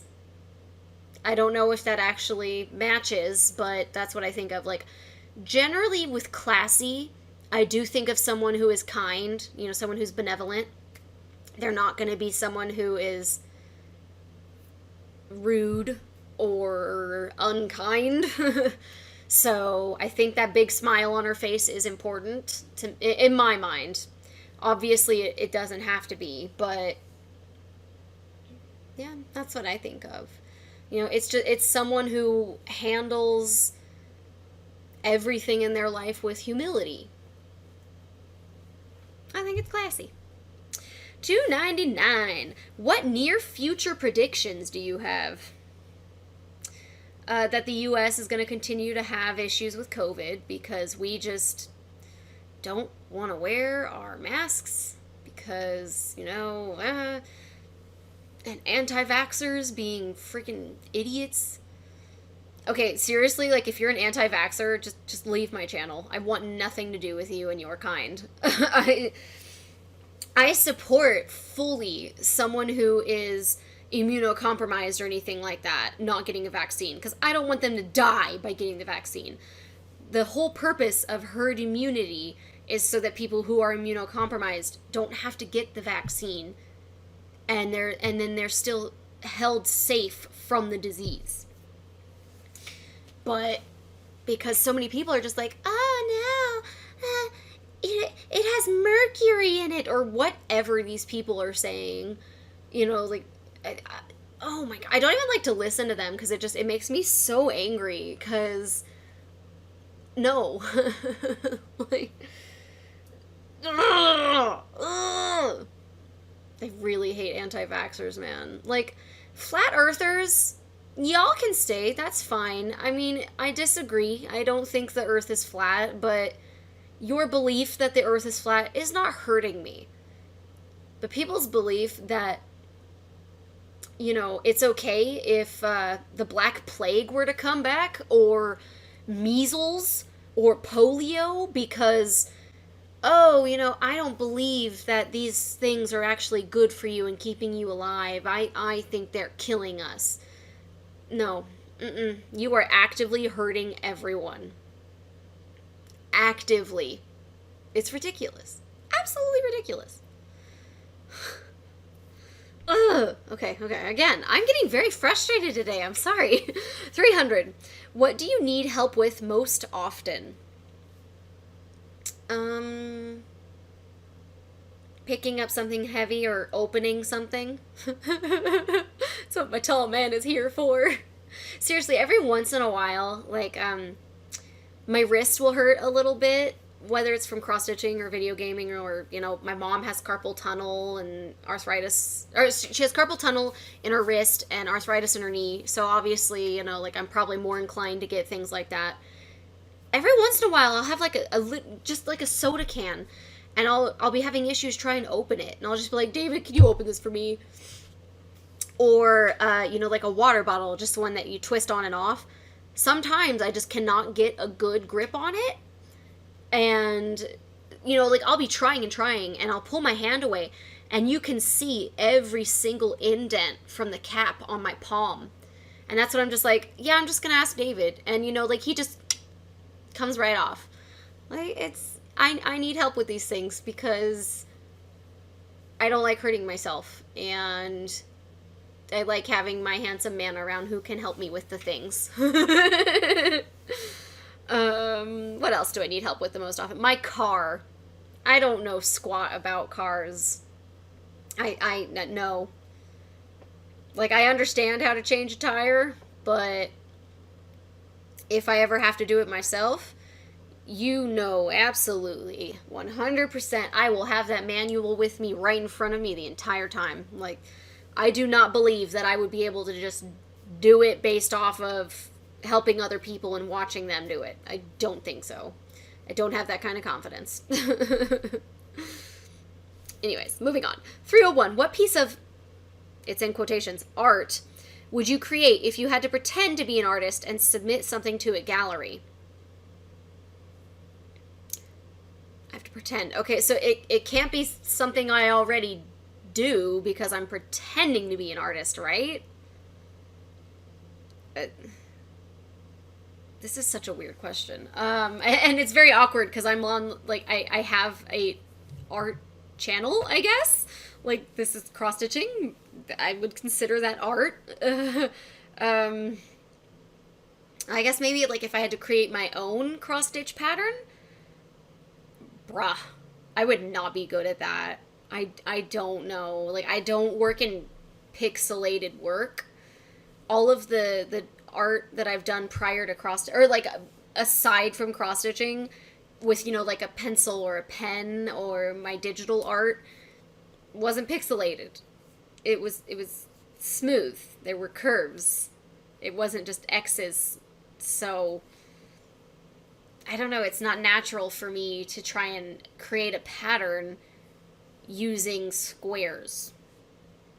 So it wouldn't be good. But I also wouldn't want to submit something like that to a gallery because it wouldn't look good. I don't know, I could do that thing that other people apparently have made like gazillions of dollars on and just send in a toilet lid and be like, it's art. This represents my soul. When I'm open. No, I'm not going to continue with that. Nope, we're done. Sorry. 302. What do you do to make the world a better place? I smile a lot. Although now with COVID, I have to wear a mask so no one ever gets to see it, so I'm not spreading that happiness. But I do, I say please and thank you to every single retail worker or, you know, nurse or anybody that I come across out in the wild because I know that they're generally not treated well, and I think they do deserve to be treated better. So I treat them better. I mean, there was one day, I want to say like 1 or 2 weeks ago. Gosh, where were we? David and I, were we grocery shopping? I want to say we were grocery shopping, and the cashier was like, hi, how are you? And I was like, I'm good, how are you? And she's like, oh, thank you for asking. And then when we left, I was like, you know, oh, thank you so much, have a good night. And David was just like, you're so nice. But it's like, that's just common courtesy to me. Like, you know, you shouldn't ignore someone if they say, hi, good morning, or, you know, like, have a nice day. Like, that's rude. I don't know. I never feel like I'm being overly nice, but everybody always tells me I'm, like, way nicer than is actually necessary. But honestly, I don't remember looking back on the people that were, like, super duper nice to me and have bad memories of them. I only have good memories of them. They were always nice. It was always a pleasure dealing with them. So, if I'm being too nice, I hope I'm not annoying them. 303. What's the best and worst thing about the country you are from? Please define from. I was not born in the U.S., but I am an American citizen. So, the best thing about the U.S., I honestly, I'd have to say the freedom. It's, you know, we're able to get away with a lot. But on the other hand, I'd say that's probably one of the worst things because, yeah, we're able to get away with a lot.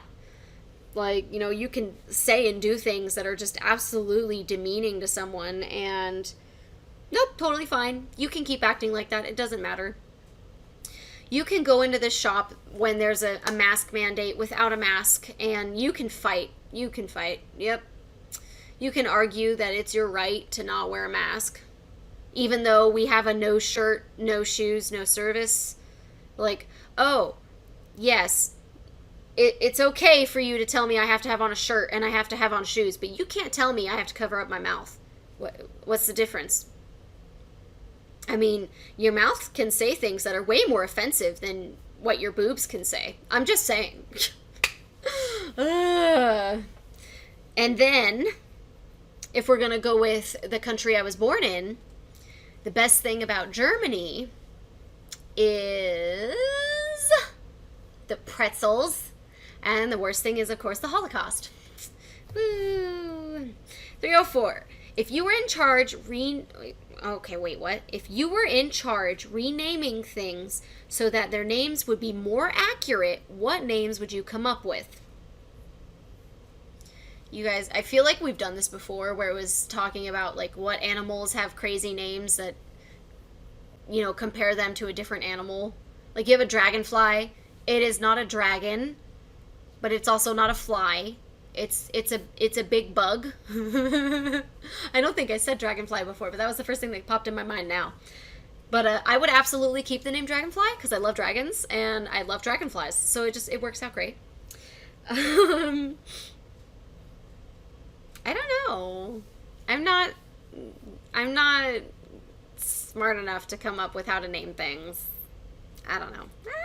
I got nothing. 305. What's better broken than whole? I mean, I was going to say, like, a cake or something, but no, I'll take the whole cake. I won't be able to eat it in one go, but it'll be delicious having all of it. You know, just like a pizza. Although, well, no, actually, I think with pizza, I would have to say it's better broken than whole because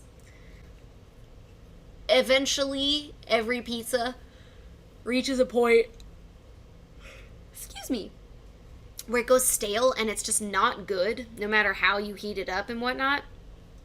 It's just blah. And because I live with a man who doesn't like cheese, it happens because I don't eat enough to make it before, or to eat it before that period of when it becomes gross. So, pizza. I don't know. I'm being very weird right now. Broken than whole. I don't know. 306. What values are most important to you? Kindness. Absolutely, kindness is up there. You know, no, I'm sticking with that one. Literally just kindness. Being kind to other people, that is what is most important to me. 'Cause on average, when is it ever an appropriate time to treat someone badly? And the answer can't be because they treated me badly. Because in this situation, that is not something that will happen. If you're being kind to everybody, no one will be unkind to someone. So you don't have to retaliate. So when is it proper to be mean to someone? When you feel like it? Well, that's rude. Screw you. I'm not good at this. I'm so sorry. 307. What's the best sandwich you've ever had? I don't know. I mean, I love Nutella sandwiches. Just, you know, Nutella spread in white bread. Delicious. I also love tuna fish sandwiches, but in particular, I like when the tuna fish has Miracle Whip mixed in. Not a ton, but just enough. And that is absolutely delicious. Again, just in regular white bread. Yeah, I don't know. I mean, I like Subway sandwiches. I don't know if any of them could be qualified as as like the best sandwich I've ever had, though. That's Oh, David's thing is making noise. I also like Capriotti's sandwiches, but it's a sub sandwich, right? Or is it just sub? Ooh, I'm not sure, but I really like their tuna fish sandwiches, but I always have to request that it's literally just tuna fish. Like, I don't want the cheese, I don't want the tomatoes, I don't want anything else, I just want the tuna fish. And they'll always be like, just tuna fish? Okay. Like, it's great. But again, I don't know if I would say those are the best I've ever had. Yeah, it's the ones that are, in particular, they're made by my mom. Those are the best. There we go. 308. What's the worst thing you ate from a fast food restaurant? I don't know. I mean, usually if I don't like something, I'm not going to finish it. I'm not like, I'll take the one bite and then I'm done. I am a very picky eater, but I do make enough money that if I buy something I dislike, I can afford to get something else. But because I'm a picky eater, I'm always worried about that. I will generally get something that, like, there's a 95% chance I'm gonna like it. Like, they have to really screw something up for me to not like it. And so usually what happens is David really likes food. He has a very wide range of tastes in food, which is great. So he'll get something and I haven't had it before, so I'm like, oh, can I try it? Or he'll even offer, like, hey, do you want to try this? And I do, and, I have learned I freaking love steak if it's medium rare. If it's well done, it's disgusting, and I hate it. I've learned I love California rolls. Delicious. I love salmon. That's something I've learned. I don't know where I'm going with this. What was the question? What's what's the worst thing you ate from a fast food restaurant? I will say we did get David got a thing of sushi once, and it had like a legit lemon slice on top, but like a really, really thin lemon slice. And lemon on its own, I'm generally not a fan of. And it was also a little spicy, so like it was really bad. I don't know what it was, but I didn't like it. David did, so he was able to finish it, and that's what's important. We didn't waste food. David knew he would like it, so he ate it. 309. What's something that I don't know? I don't know a lot of things. I don't know how many inches. No, excuse me. How many inches in a mile? What it takes to make you smile. Get you not to treat me like a child, babe. That's a Selena Gomez song. I haven't heard from her in a while. I hope she's okay. I like her. 310. What profession doesn't get enough credit or respect? Teachers. Nurses. Retail workers. Yeah. Fast food restaurant. Any employee in the food industry, actually. Yeah. 311. What memory of yours feels real, but is most likely false? Ooh. I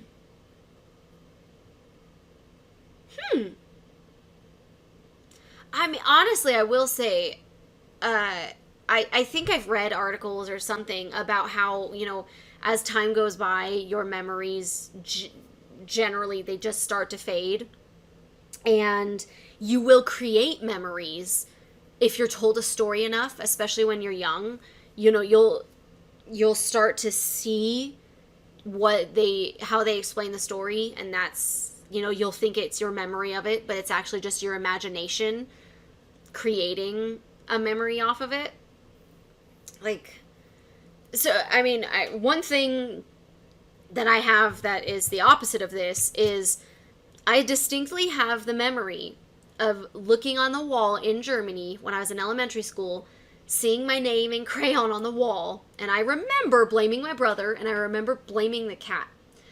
I don't remember actually writing it. I have no memory of that. But my parents have told this story constantly, and I'm like, yeah, I don't remember writing it. I 100% believe I did it. It was my name on the wall, after all. But I have no memory of writing it. I only have a memory of blaming my brother and the cat. Most likely false. I don't know. I'm not sure, actually. 312. 312. What's your "and then it got worse" story? I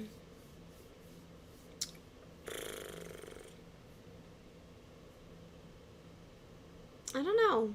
Like, I feel like I complain about my asthma a lot to you guys, so you know all the stories with that. I don't know.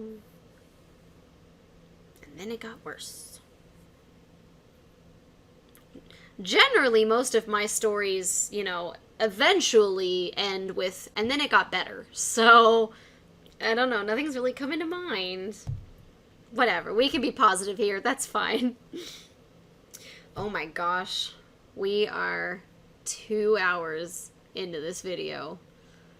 I still have like at least 30 minutes of narration left. I hope you guys are enjoying the real-time cross-stitching. I had a lot of fun working on this one. It's for my best friend Elizabeth, so I need to go get it framed for her. This is actually one of my favorite patterns I've ever done. Like, it's so pretty. I love all the, you know, the swirls, and I really like the transition thread she chose because these colors are just so gorgeous together. Oh my goodness. I'm off track. I'm sorry. 313. What was the most amazing physical feat you've managed to pull off? I mean, for me, there's times I've caught things in my left hand. I'm not good at catching things, and I'm right-handed. So if I catch something in my left hand, I always just feel very proud of myself. I don't know. I don't think I've done anything crazy. I know when I was, you know, like the first 7-ish years of my life, I was in gymnastics and I did some crazy stuff, and that's really fun. One day I'd like to go through the videotapes my mom took of my sister and I, our competitions in gymnastics, because that'd be really fun to look back on. Like, oh yes, I used to be able to do the splits 3 ways. I can do them only 1 way now, which is still better than some people can say, so... 314. What's the most annoying thing about the social media platform you use most often? Does YouTube count as a social media platform?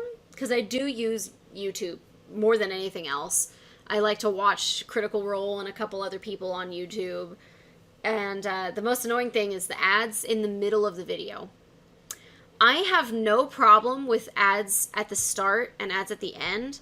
But ads in the middle, like, I hate how YouTube does it, because instead of, like, playing the last 5 seconds of the video where it was cut off for the ad, it picks up literally where it left off. And sometimes it'll cut someone off in the middle of a word, or, you know, like, essentially the middle of a sentence. And when the ad takes, you know, like 15 seconds, I'll just be like, ugh, this ad. And then I'll be like, crap, wait, what were they saying? So then I have to rewind, and it's very frustrating. It's so annoying. And I know I put ads on my videos. I just click the button to add them. I don't know if YouTube is doing all of the things or not. I apologize, but this is an almost 3-hour video, so, you know, if you get a bunch of ads, sorry. I know it's annoying. I also deal with it, I promise. 315. If you were hired to show tourists what life is really like where you live, what would you show them / have them do? I would not take them to the Strip, because that is not what life is really like in Vegas. I would take them home. I would have them hang out.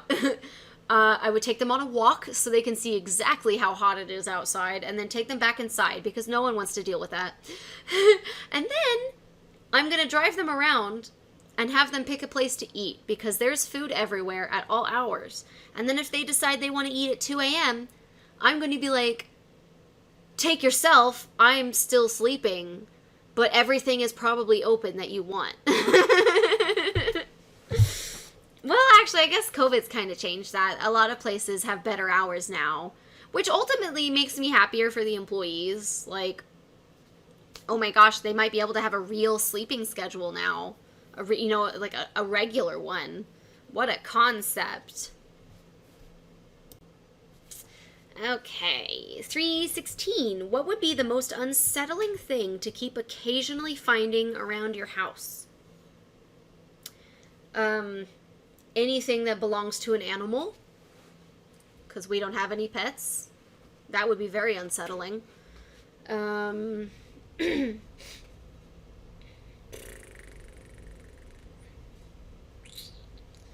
Random notes that are not in David's handwriting nor mine. That would be way more than unsettling.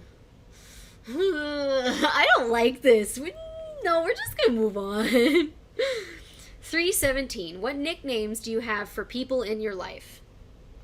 Well, I mean, the most important one is David, and I call him Devoted for the most part.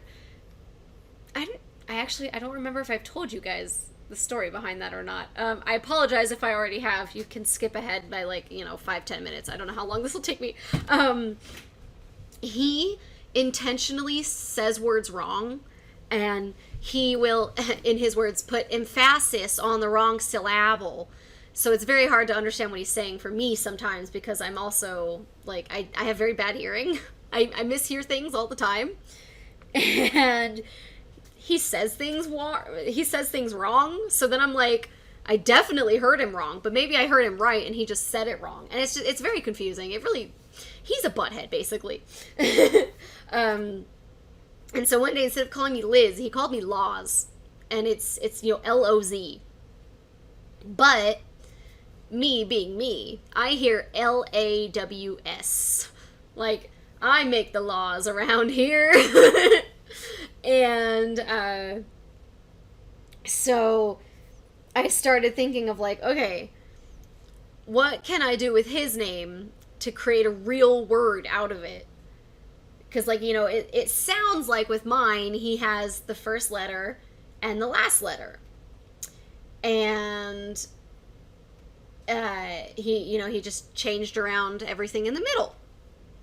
Granted, Laws is LAWS instead of LAWZ, but whatever, I thought about I jumbled around with a bunch of words, and I eventually decided on Devoted, because I was like, I really like that. Being devoted to someone else is a positive thing. It's really good. And then it starts with a D and ends with a D, like David. So it worked out. And everybody thinks we're super weird. It's great. I also call him handsome all the time. I think he's very attractive, so handsome is the perfect word for him. What else do I call him? I call him Bubble every once in a while. If I've already said that story on here, you know it. If I haven't, you don't get to know it. What else do I call him?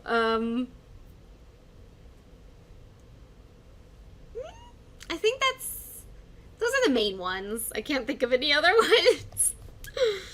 318. What does the opposite sex do that you wish that you could do, but it's not anatomically feasible or it's socially frowned upon? Well, very clearly this question is directed at me wanting to be able to stand while peeing. But, can't, so whatever. Although in the end, I gotta say, I've known guys who, they can't aim, and it's really freaking disgusting. So I kind of like that I can sit down, because I don't have to worry about aiming. I just have to pee. Okay, but what is it that guys do that's socially frowned upon that I want to do? Man-spreading, just taking up as much space as possible, no matter where I am. At home, that's not an issue, but outside, women are expected to take up as little space as possible, and I try to hide from the public on average, so yeah, being tiny helps with that. I mean, it's gross, but spitting in public. I mean, I think it's gross when men do it, but there are times when, I have a frog in the back of my throat, and I'm just like, man, if I could just spit this out, I would feel so much better.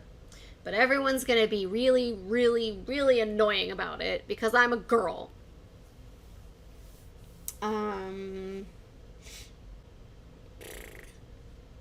Socially frowned upon. I mean, walking around without a shirt, that would be nice. Just saying. Especially without a bra, because they are not comfortable. But that's more than socially frowned upon in the US. Oi. We're gonna just move on now. I hit the basics. 319. How much do you plan/prepare for the future? I mean, plan for the future, not a ton. Prepare for the future a lot. Like, I'm always saving. I said that earlier. I'm all about saving money. So, yeah, I try to always be prepared. Have that little cushion. Excuse me. 320. What do you hate most and love most about your car? Ooh. What do I love the most about Setsuna? She's blue. She's running great. I've only had her for like almost 2 years now at this point, and she's going great. What do I hate the most about my car? I don't know if there's currently anything I do hate. It's a new car. Like, it's hard to hate a new car. You know, nothing's gone wrong with it so far. I haven't had to spend a ton on gas. I mean, yeah, okay, that's it, probably. The fact that I have to put gas in it. That's what I hate. Oh, I keep yawning. Oh, I'm so sorry. 321. What weird potato chip flavor that doesn't exist would you like to try? Oh my god, I don't know if I actually want to try it or not, but cheesecake is what popped up into my head. And I feel like that would just be absolutely disgusting. But I don't know. Maybe if I had one, I would try it, and maybe I would love it. You know what? I feel like that one is crazy enough. I'll keep it. Yep, we're just going to move on from that. 322. What's the silliest thing you've convinced someone of? I think we were throwing a birthday for my little brother, and I convinced him that we weren't. A birthday party, and I convinced him that we weren't. But, or maybe it was a friend? Oh my god, I don't remember. You know, this is where the fake memories start coming into play. Is it something that I did do, or something that I just really, really, really wanted to do? I don't know. 323. How much do you think names affect the outcomes of people's lives? I think it affects them immensely. When I was hiring people at Ross, I didn't care what someone's name was. If I couldn't pronounce it, didn't matter. I would still give them a chance because I can learn to pronounce their name. But I do know there are people out there who, you know, they see a name and they don't know how to pronounce it and it's spelled weird. They're going to be like, oh, they're not white. There's no way they're white. I'm not going to hire them. I'm not even going to interview them. And, you know, the fact that these people can do that is ridiculous, but whatever. But yeah, that I guarantee you that leaves a lot of people with less opportunities over someone with, you know, me, named Elizabeth. Everyone knows how to pronounce that. It's in several different languages, whether it's, you know, Elizabeth or Isabel or whatever, you know, it's very, very common name. And so I don't have to worry that someone is going to see my name alone and say no to me.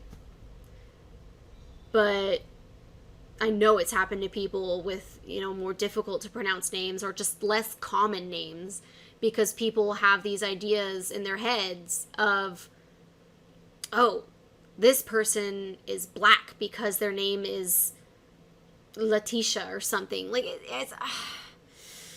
it's really frustrating to me because it's like she could have been the best employee you've ever had, and you will never know because you didn't give her a shot, because you made assumptions about her name. It makes me very angry. I am getting so angry. Oh my god, I'm sorry. Okay, so yeah, basically, I think it affects the outcomes of people's lives a lot more than some people are willing to admit. 324. What product or service is way more expensive than it needs to be?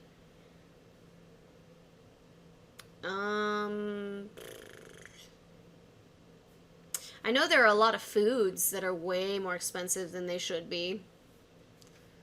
Because, you know, like, oh God, what is it? Like pancakes. Very cheap to make, but if you get them, you know, like frozen or whatever, it's suddenly $1 bajillion. But, you know, you gotta make money somewhere, I guess. I don't know. A maid service. Although, they already deserve to make more money than they already make. But I'm talking like a maid, like, you know, the ones that you see in the movies that they only clean one house. That would be amazing. Our house would be so clean. I don't know. I'm not good at this. We're moving on. 325. What's the shadiest thing you've seen someone do?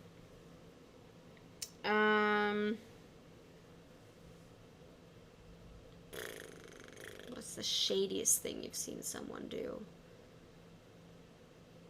I don't know. I don't want to focus on... Why are all of these negative? I don't like it. 326. What was the last situation where some weird stuff went down and everyone acted like it was normal and you weren't sure if you were crazy or everyone around you was crazy? Anytime working in retail. Like, especially when you first start. Because, you know, like, you have expectations that, oh yeah, the customer's always right, and so we can tell them yes, and they'll be nice. And then no, they're not. Even if you tell them yes, sometimes they will still flip out at you because, you know, oh, well, the previous person should never have done that. They should have applied the coupon the first time through. This is ridiculous. I deserve a bigger discount. Ma'am, I'm sorry. The employee at the other Michael's you went to didn't give you this coupon, but I can't control that, and it's not my fault, and there's no reason you should be angry with me. But it's like, that's totally normal in retail to deal with that, because it happens constantly, because people are nasty. 327. What did you eat so much of that now you hate it? I don't hate it, but I'm not good with vanilla pudding or bananas. I used to eat them like daily growing up, and separately, sorry, not at the same time. I would eat a bunch of bananas, and I would also eat a bunch of vanilla pudding. And now I can eat like half of a banana before I start to feel like I'm gonna be sick. But they taste good. The texture, I'm like, eh. But, like, I think it's my body just rebelling. Like, no, you had too many bananas as a child. You don't need more. Which is not true. Everyone always needs more potassium. And then vanilla pudding, it just depends. The ones that you get from a box that, you know, like you add milk and you whisk it, those ones I'm okay with. But the ones that come in the little cups that, you know, you peel the top off and you use a spoon to eat it, I can't eat those anymore. I can't do it. 328. What are some of the dumbest lyrics you've heard in a song? Aw, man. I'm not good at that. So now I'm going to Google dumb song lyrics. Lyrics. No, lyrics. Dumb. Song by Jubel. No, that's actually not what I was going for, but okay. Okay, 25 stupid song lyrics you won't believe you're actually listening to. Spice Girls Wannabe. I really, really, really want to zig a zig. Yeah, I don't know what that means either. LFO Summer Girls. Do I know this song? New Kids on the Block had a bunch of hits. Chinese food makes me sick. What? Trying to connect the dots between New Kids on the Block and Chinese food will make you go crazy. We don't recommend trying it. Okay, good. I'm not crazy. They were. Cool. Oh, gosh. Selena Gomez, I love you like a love song. I love you like a love song, baby. Are we talking a Taylor Swift love song or an REM love song? Help us out here. No, I don't think that one's dumb. I think it's got a point. Like, there are some very beautiful love songs out there. You know what she's singing about. Train, 50 Ways to Say Goodbye. I love this song. Someday I'll find a love like yours. She'll think I'm Superman, not Super Minivan. How could you leave on Yom Kippur? Yom Kippur? I don't know how to pronounce it. I know how how I hear it, but there are no words other than what a train wreck. Yeah, it's weird, but I still love it. I don't care. Black Eyed Peas, I Got a Feeling. Monday, Tuesday, Wednesday, and Thursday. Friday, Saturday, Saturday to Sunday. Well, at least we know the Black Eyed Peas past kindergarten. Whatever. Van Halen, Why Can't This Be Love? Oh no, I love this song. Oh no, I'm gonna be so sad. Okay. Only time will tell if we stand the test of time. Does he really say that? Okay, that is really dumb. The answer to the song's title question is this awful lyric. Aww. Britney Spears, Email My Heart. I don't know the song. Email my heart and say our love will never die. Pretty sure if he's emailing you, your love is dead and buried. What? No? That's fine. Email is completely valid. What the heck? Okay. Eminem, Love the Way You Lie. Now you get to watch her leave out the window. Guess that's why they call it window pane. But it's pane spelled P-A-N-E, like a window pane. But it's P-A-I... You get it. Punny. Leave it to Eminem to really dig deep into the subtext of Home Improvement. The Killers, All These Things That I've Done.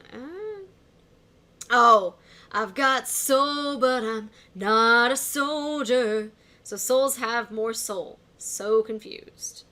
Well, no, it's because soldier begins, it sounds the exact same. It's spelled differently, but it sounds the same. I get the point of it, whatever. Pitbull, Give Me Everything. Me not working hard? Yeah, right. Picture that with a Kodak. And better yet, go to Times Square, take a picture of me with a Kodak. Okay. Better yet, let's take a picture of you going back to high school to get your diploma. Ouch. Ouch. We're gonna continue on. Sicko, Thong Song. Oh, man, I haven't heard this in a long time. She had dumps like a truck. Thighs like, what? Baby, move your butt. Cisco clearly has a strong command of the English language. Oh, come on. Thong Song, man. Whatever. Ed Sheeran, Wake Me Up. And I know you love Shrek because we've watched it 12 times. Not only should you not mention Shrek in a song, but it might be too much information to say you've watched it 12 times. I mean, I feel like I've watched Shrek several times. Like, that's a funny movie. It's a good movie. What the heck? Whatever. Red Hot Chili Peppers, Around the World. Bonafide ride, step aside my Johnson. Yes, I could in the woods of Wisconsin. What? Will Smith, get jiggy with it. Oh, man. You got a Prada bag with a lot of stuff in it. Not Will Smith's finest pickup line. That is true. Let's see. The Killers, Human. Oh, The Killers again? I'm down on my knees searching for the answer. Are we human or are we dancer? Is dancer some kind of new species we're not aware of? Oh, that's funny. That was good. Taylor Swift, Love Story. Because you were Romeo, I was a Scarlet Letter, and my daddy said stay away from Juliet. Hey, here's the thought. Maybe don't mindlessly mix two beloved literary figures in your awful song, Taylor Swift. Dude, I love Love Story. That is a wonderful song. It's Romeo and Juliet that's depressing. Ugh, no. Whatever. Nicki Minaj, Stupid Hoe. Wait. That's all she says in this song is like, you a stupid hoe. You a stupid hoe. That's it. Yeah, I'm right. You a stupid hoe. You a stupid hoe. Stupid. It would be one thing if she said stupid 3 times, but 4? Egregious. Oh, good God. You guys are stupid. Toby Keith, Red Solo Cup. Oh, come on. Red Solo Cup. You fill me up, prepare to party. Okay, let's see. Red Solo Cup, I fill you up. Let's have a party. I love you, Red Solo Cup. I lift you up, proceed to party, proceed to party. I got the lyrics wrong. Is anyone surprised? No, they're not. Singers have written about partying so much, topics have dwindled down to red Solo cup. Let that sink in. I mean, he's got a point, though. Like, you know, when you think of your average party, there's usually red Solo cups there. What's the problem? Mean. Rihanna, what's my name? The square root of 69 is 8 something, right? Because I've been trying to work it out. What? Is this Rihanna's weird way of telling her fans to stay in school? As a side note, the square root of 69 is 8.306, yada, yada, yada. So yeah, 8 something. Okay. That is a weird, very, very weird song lyric. I don't know the point of that. Red Hot Chili Peppers, Suck My Kiss. K-I-S-S-I-N-G, chicka chicka dee, do me like a banshee, low brow as how, swimming in the sound of bow wow wow. Sounds like the deranged ramblings of an intoxicated billionaire. Oh, I like it. Oh, Hillary Duff, so yesterday. Okay, wait, I think I know the line. It's, the light's off if it's not on. Something like that. Something about the light not being on and it being off. It's terrible, but the rest of the song is wonderful. You should really listen to it. And I am so happy with Hillary Duff in general. Like, that woman, you know, she grew up in front of us, and she's still amazing to this day. Like, she clearly had a good family and a good upbringing, and she's doing really well, and it just makes me really happy. Here, okay, the real line is, if the light is off, then it isn't on. Well, we can all be glad Hillary Duff didn't go into engineering. I mean, for all we know, she didn't write the song. You can't necessarily blame her. Oh well. Live by lightning crashes. Lightning crashes, a new mother cries, her placenta falls to the floor. Ew, what? All the words to use in the English language, and Live chose placenta. Oh, I'm sorry, I did that backwards. It was Lightning Crashes by Live. Sorry. Read it backwards. Placenta. Ew, what the heck? Prince. Ooh. Super funky califragisexy. What? Califragisexy? I've never heard that song. Keep the blood flowing down to your feet. Brother Lewis will be around in a minute with a bucket filled with squirreled meat. What? What? Why do we get the feeling Prince, R.I.P., was secretly describing a disturbing ritual at his private home? Because that is absolutely how it sounds. Oh my goodness. Queen, bicycle race. You say black, I say white. You say bark, I say bite. You say shark, I say, hey man, Jaws was never my scene. Oh, I like that. That's funny. Jaws was never my scene. We loved the opposite game as children, too. LMFAO, sexy and I know it. Wiggle, wiggle, wiggle, wiggle, yeah. Wiggle, wiggle, wiggle, wiggle, wiggle, wiggle, yeah. If there was ever proof humanity is doomed and there's no turning back, this is it. Nah, man. I'm sexy and I know it. That is such a fun song. This thing, no. These people are killing me. Not all of those dumb lyrics are that dumb. They're not that bad, okay? No. No. That's all I've got. So, we're moving on now that I read all of those. I'm so sorry if you did not find that amusing. I did, so. 329. Where's the line between soup and cereal? For me, it's in the temperature. I don't do cold soup, and I don't do warm cereal. So, apparently, if you nuke my cereal, I'm going to call it soup. No, that makes no sense. What am I saying? I don't know, because I will have either of them any time of day, whenever I want. I will have cereal for dinner, and I will have soup when I'm not sick. I don't care. So, yeah. I don't know. Because soup can have milk in it. I guess with cereal, for me, the only liquid is milk. Because you also have water and stuff in soup, right? Or sauce or something? Oh, I don't know. I'm moving on. I'm not good at this. 330. What word do you always mispronounce? conscious and conscience. I always mix them up. I'm bad at that. There is a street that we pass by all the time. It's O'Bannon. And I, in my head, for the longest time, I pronounced it Obanon.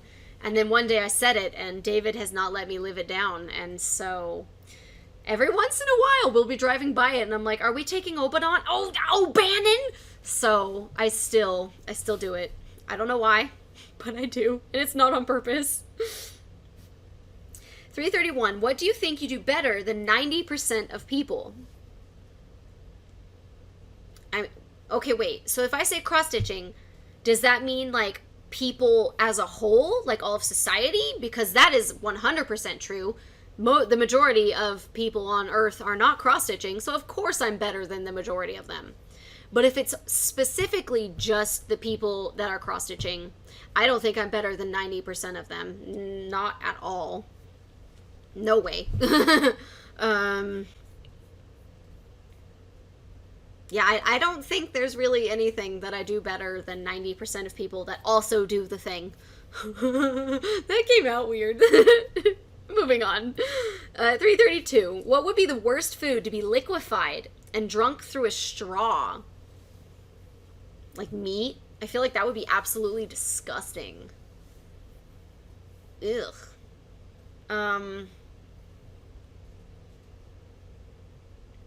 Yeah, no, I think I'm going with meat on that one. Or like something crunchy, like potato chips. That would be super weird, right? Ew. 333. What's the weirdest thing about modern life that people just accept as normal? That you can be best friends with someone you have never met. It's super weird. Like, you know, just thinking about it, that is very weird.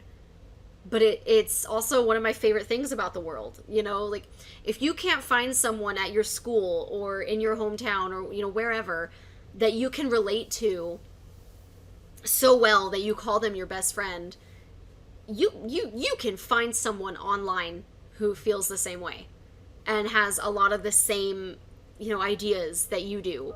And you're going to be friends for life.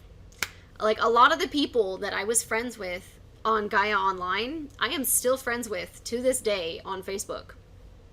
And I still follow them and react to their stuff, and they'll react to my stuff. And I've never met them in person. It doesn't make a difference, you know, we're just as close as some of the friends I have met in person, and we're closer than some of the friends I have met in person. But it sounds weird. Although I guess, you know, you have like pen pals back in the day, and that's kind of the same thing. So it's just weird all around. I love it. It makes me happy. 334. How much of your body would you cybernetically enhance if you could? My knees. Definitely my knees, because I have bad knees.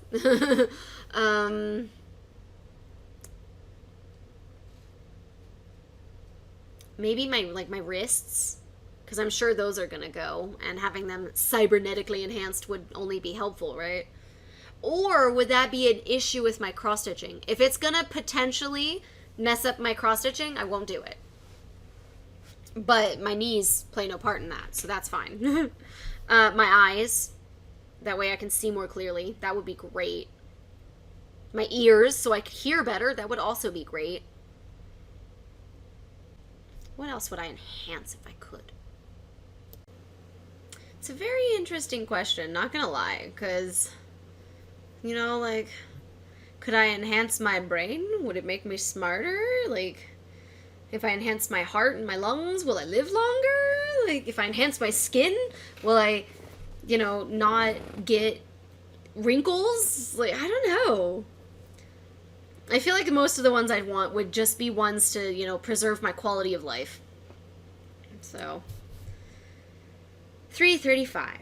If you wanted to slowly drive a roommate insane using only notes, what kind of notes would you leave around the house?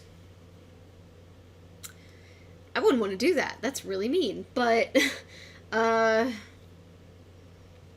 mean, I said before, creepy notes in someone else's handwriting, so I guess I would just have someone else write notes for me and put them everywhere, and then,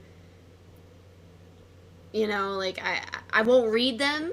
I'll just tell them to write creepy notes, and I'll put them everywhere, so that when I stumble upon one, I will not know what it says yet, so I could still act like, you know, horrified and whatnot.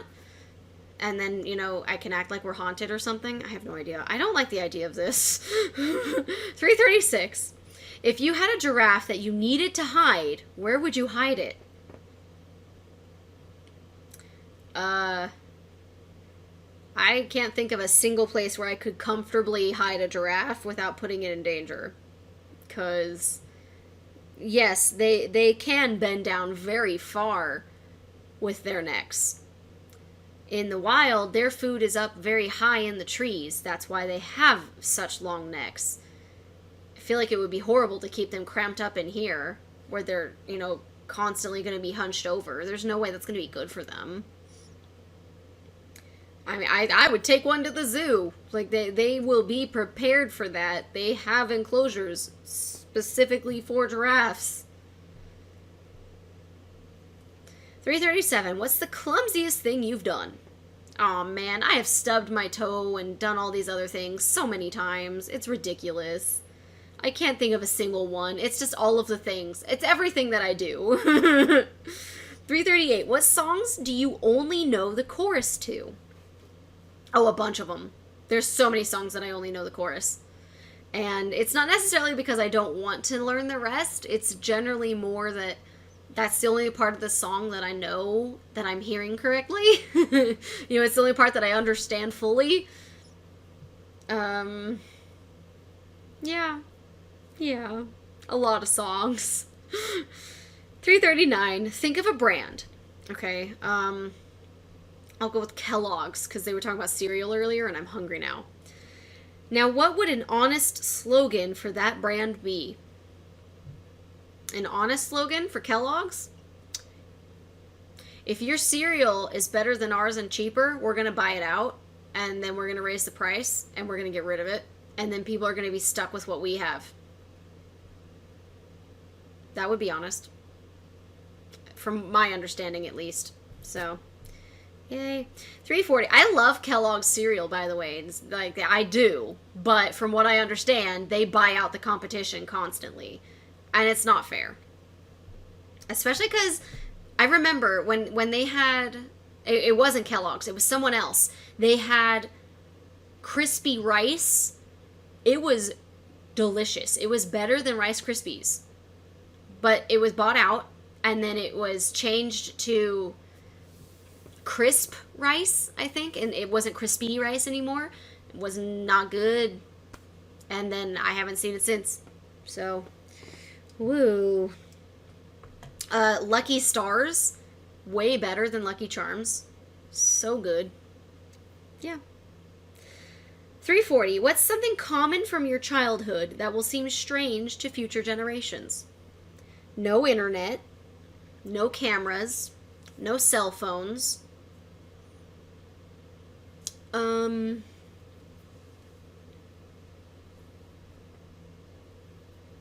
Pen pals? I do remember writing letters to my friends. It was people that I did know in person, so I don't know if they technically count as a pen pal. But, you know, like, myself or my friend would move, and we would write each other letters. And, of course, eventually we stopped, and that was before the internet became really big, and, you know, you could start adding people on MySpace and whatnot. MySpace was common in my childhood. But... yeah. Oh gosh, we're right at the end. Oh my goodness, you guys. I talked for like 2.5 hours. Wow. I hope you guys have enjoyed this. You know, this is not going to be a frequent occurrence. It's way too much work, way too much talking. And now David's calling me. So, I hope you guys enjoyed. And I will see you later. And that is the end of day 2 for Friend's Heart Cross Stitch Pattern by Mother Bee Designs from Smashwords.com. I got 2 hours and 37 minutes. That puts the total for the whole project at 3 hours and 44 minutes, if my math can be trusted. And if I can get this around. Oh no! Oh no! I'm ruining everything. Ah. So there it is. How gorgeous is that? Oh, I love the pattern. It's so pretty. And then I love the colors that Holka picked out for the transition thread. So pretty. It's so pretty. Very excited to go and get that framed for her. I don't think I really have anything else to talk about. I did make some mistakes, but I will say, so if you guys look at the pattern, every single one of these has a pattern on it instead of being blank. And this is not the pattern I followed because that is super difficult for me to read. And they're not all perfect squares. Some are rectangles. Like, it's an imperfect pattern, to say the least. And so I put it into my, paint.net, whatever program it is I have. And I got rid of all of those ones that are just supposed to be white on mine. And so I'm not sure if the mistake was just from how I did the pattern, if, like I skipped one or something, or if it was when I was stitching and I was, trying to keep up with the pattern while also keeping up with my stitching and the transition thread and making it look okay. And I just missed one. Because when I got, where was it? When I got to here, where this loop comes in and meets, it was one too low. So, I guess I'm not even sure where it would have started, because this all connected. At some point I missed a stitch. I mean, maybe it was somewhere in Friends, although it would read weird if I missed it in Friends. So I don't know, maybe it was here, or maybe if it was here, whatever, it doesn't matter. It looks fine. If I hadn't told you I made a mistake, I'm sure no one would have noticed, but it wasn't enough for me to try and figure it out and go back, because I was just like, it looks good. I'm happy with how the transitions work. It's a really big, pretty heart. It says Friends, and it's spelled correctly. I didn't screw up, so yeah. That's all. Like, subscribe, share, comment, all that jazz. And I'll see you guys next video, which will hopefully be for Heavenly Beasts.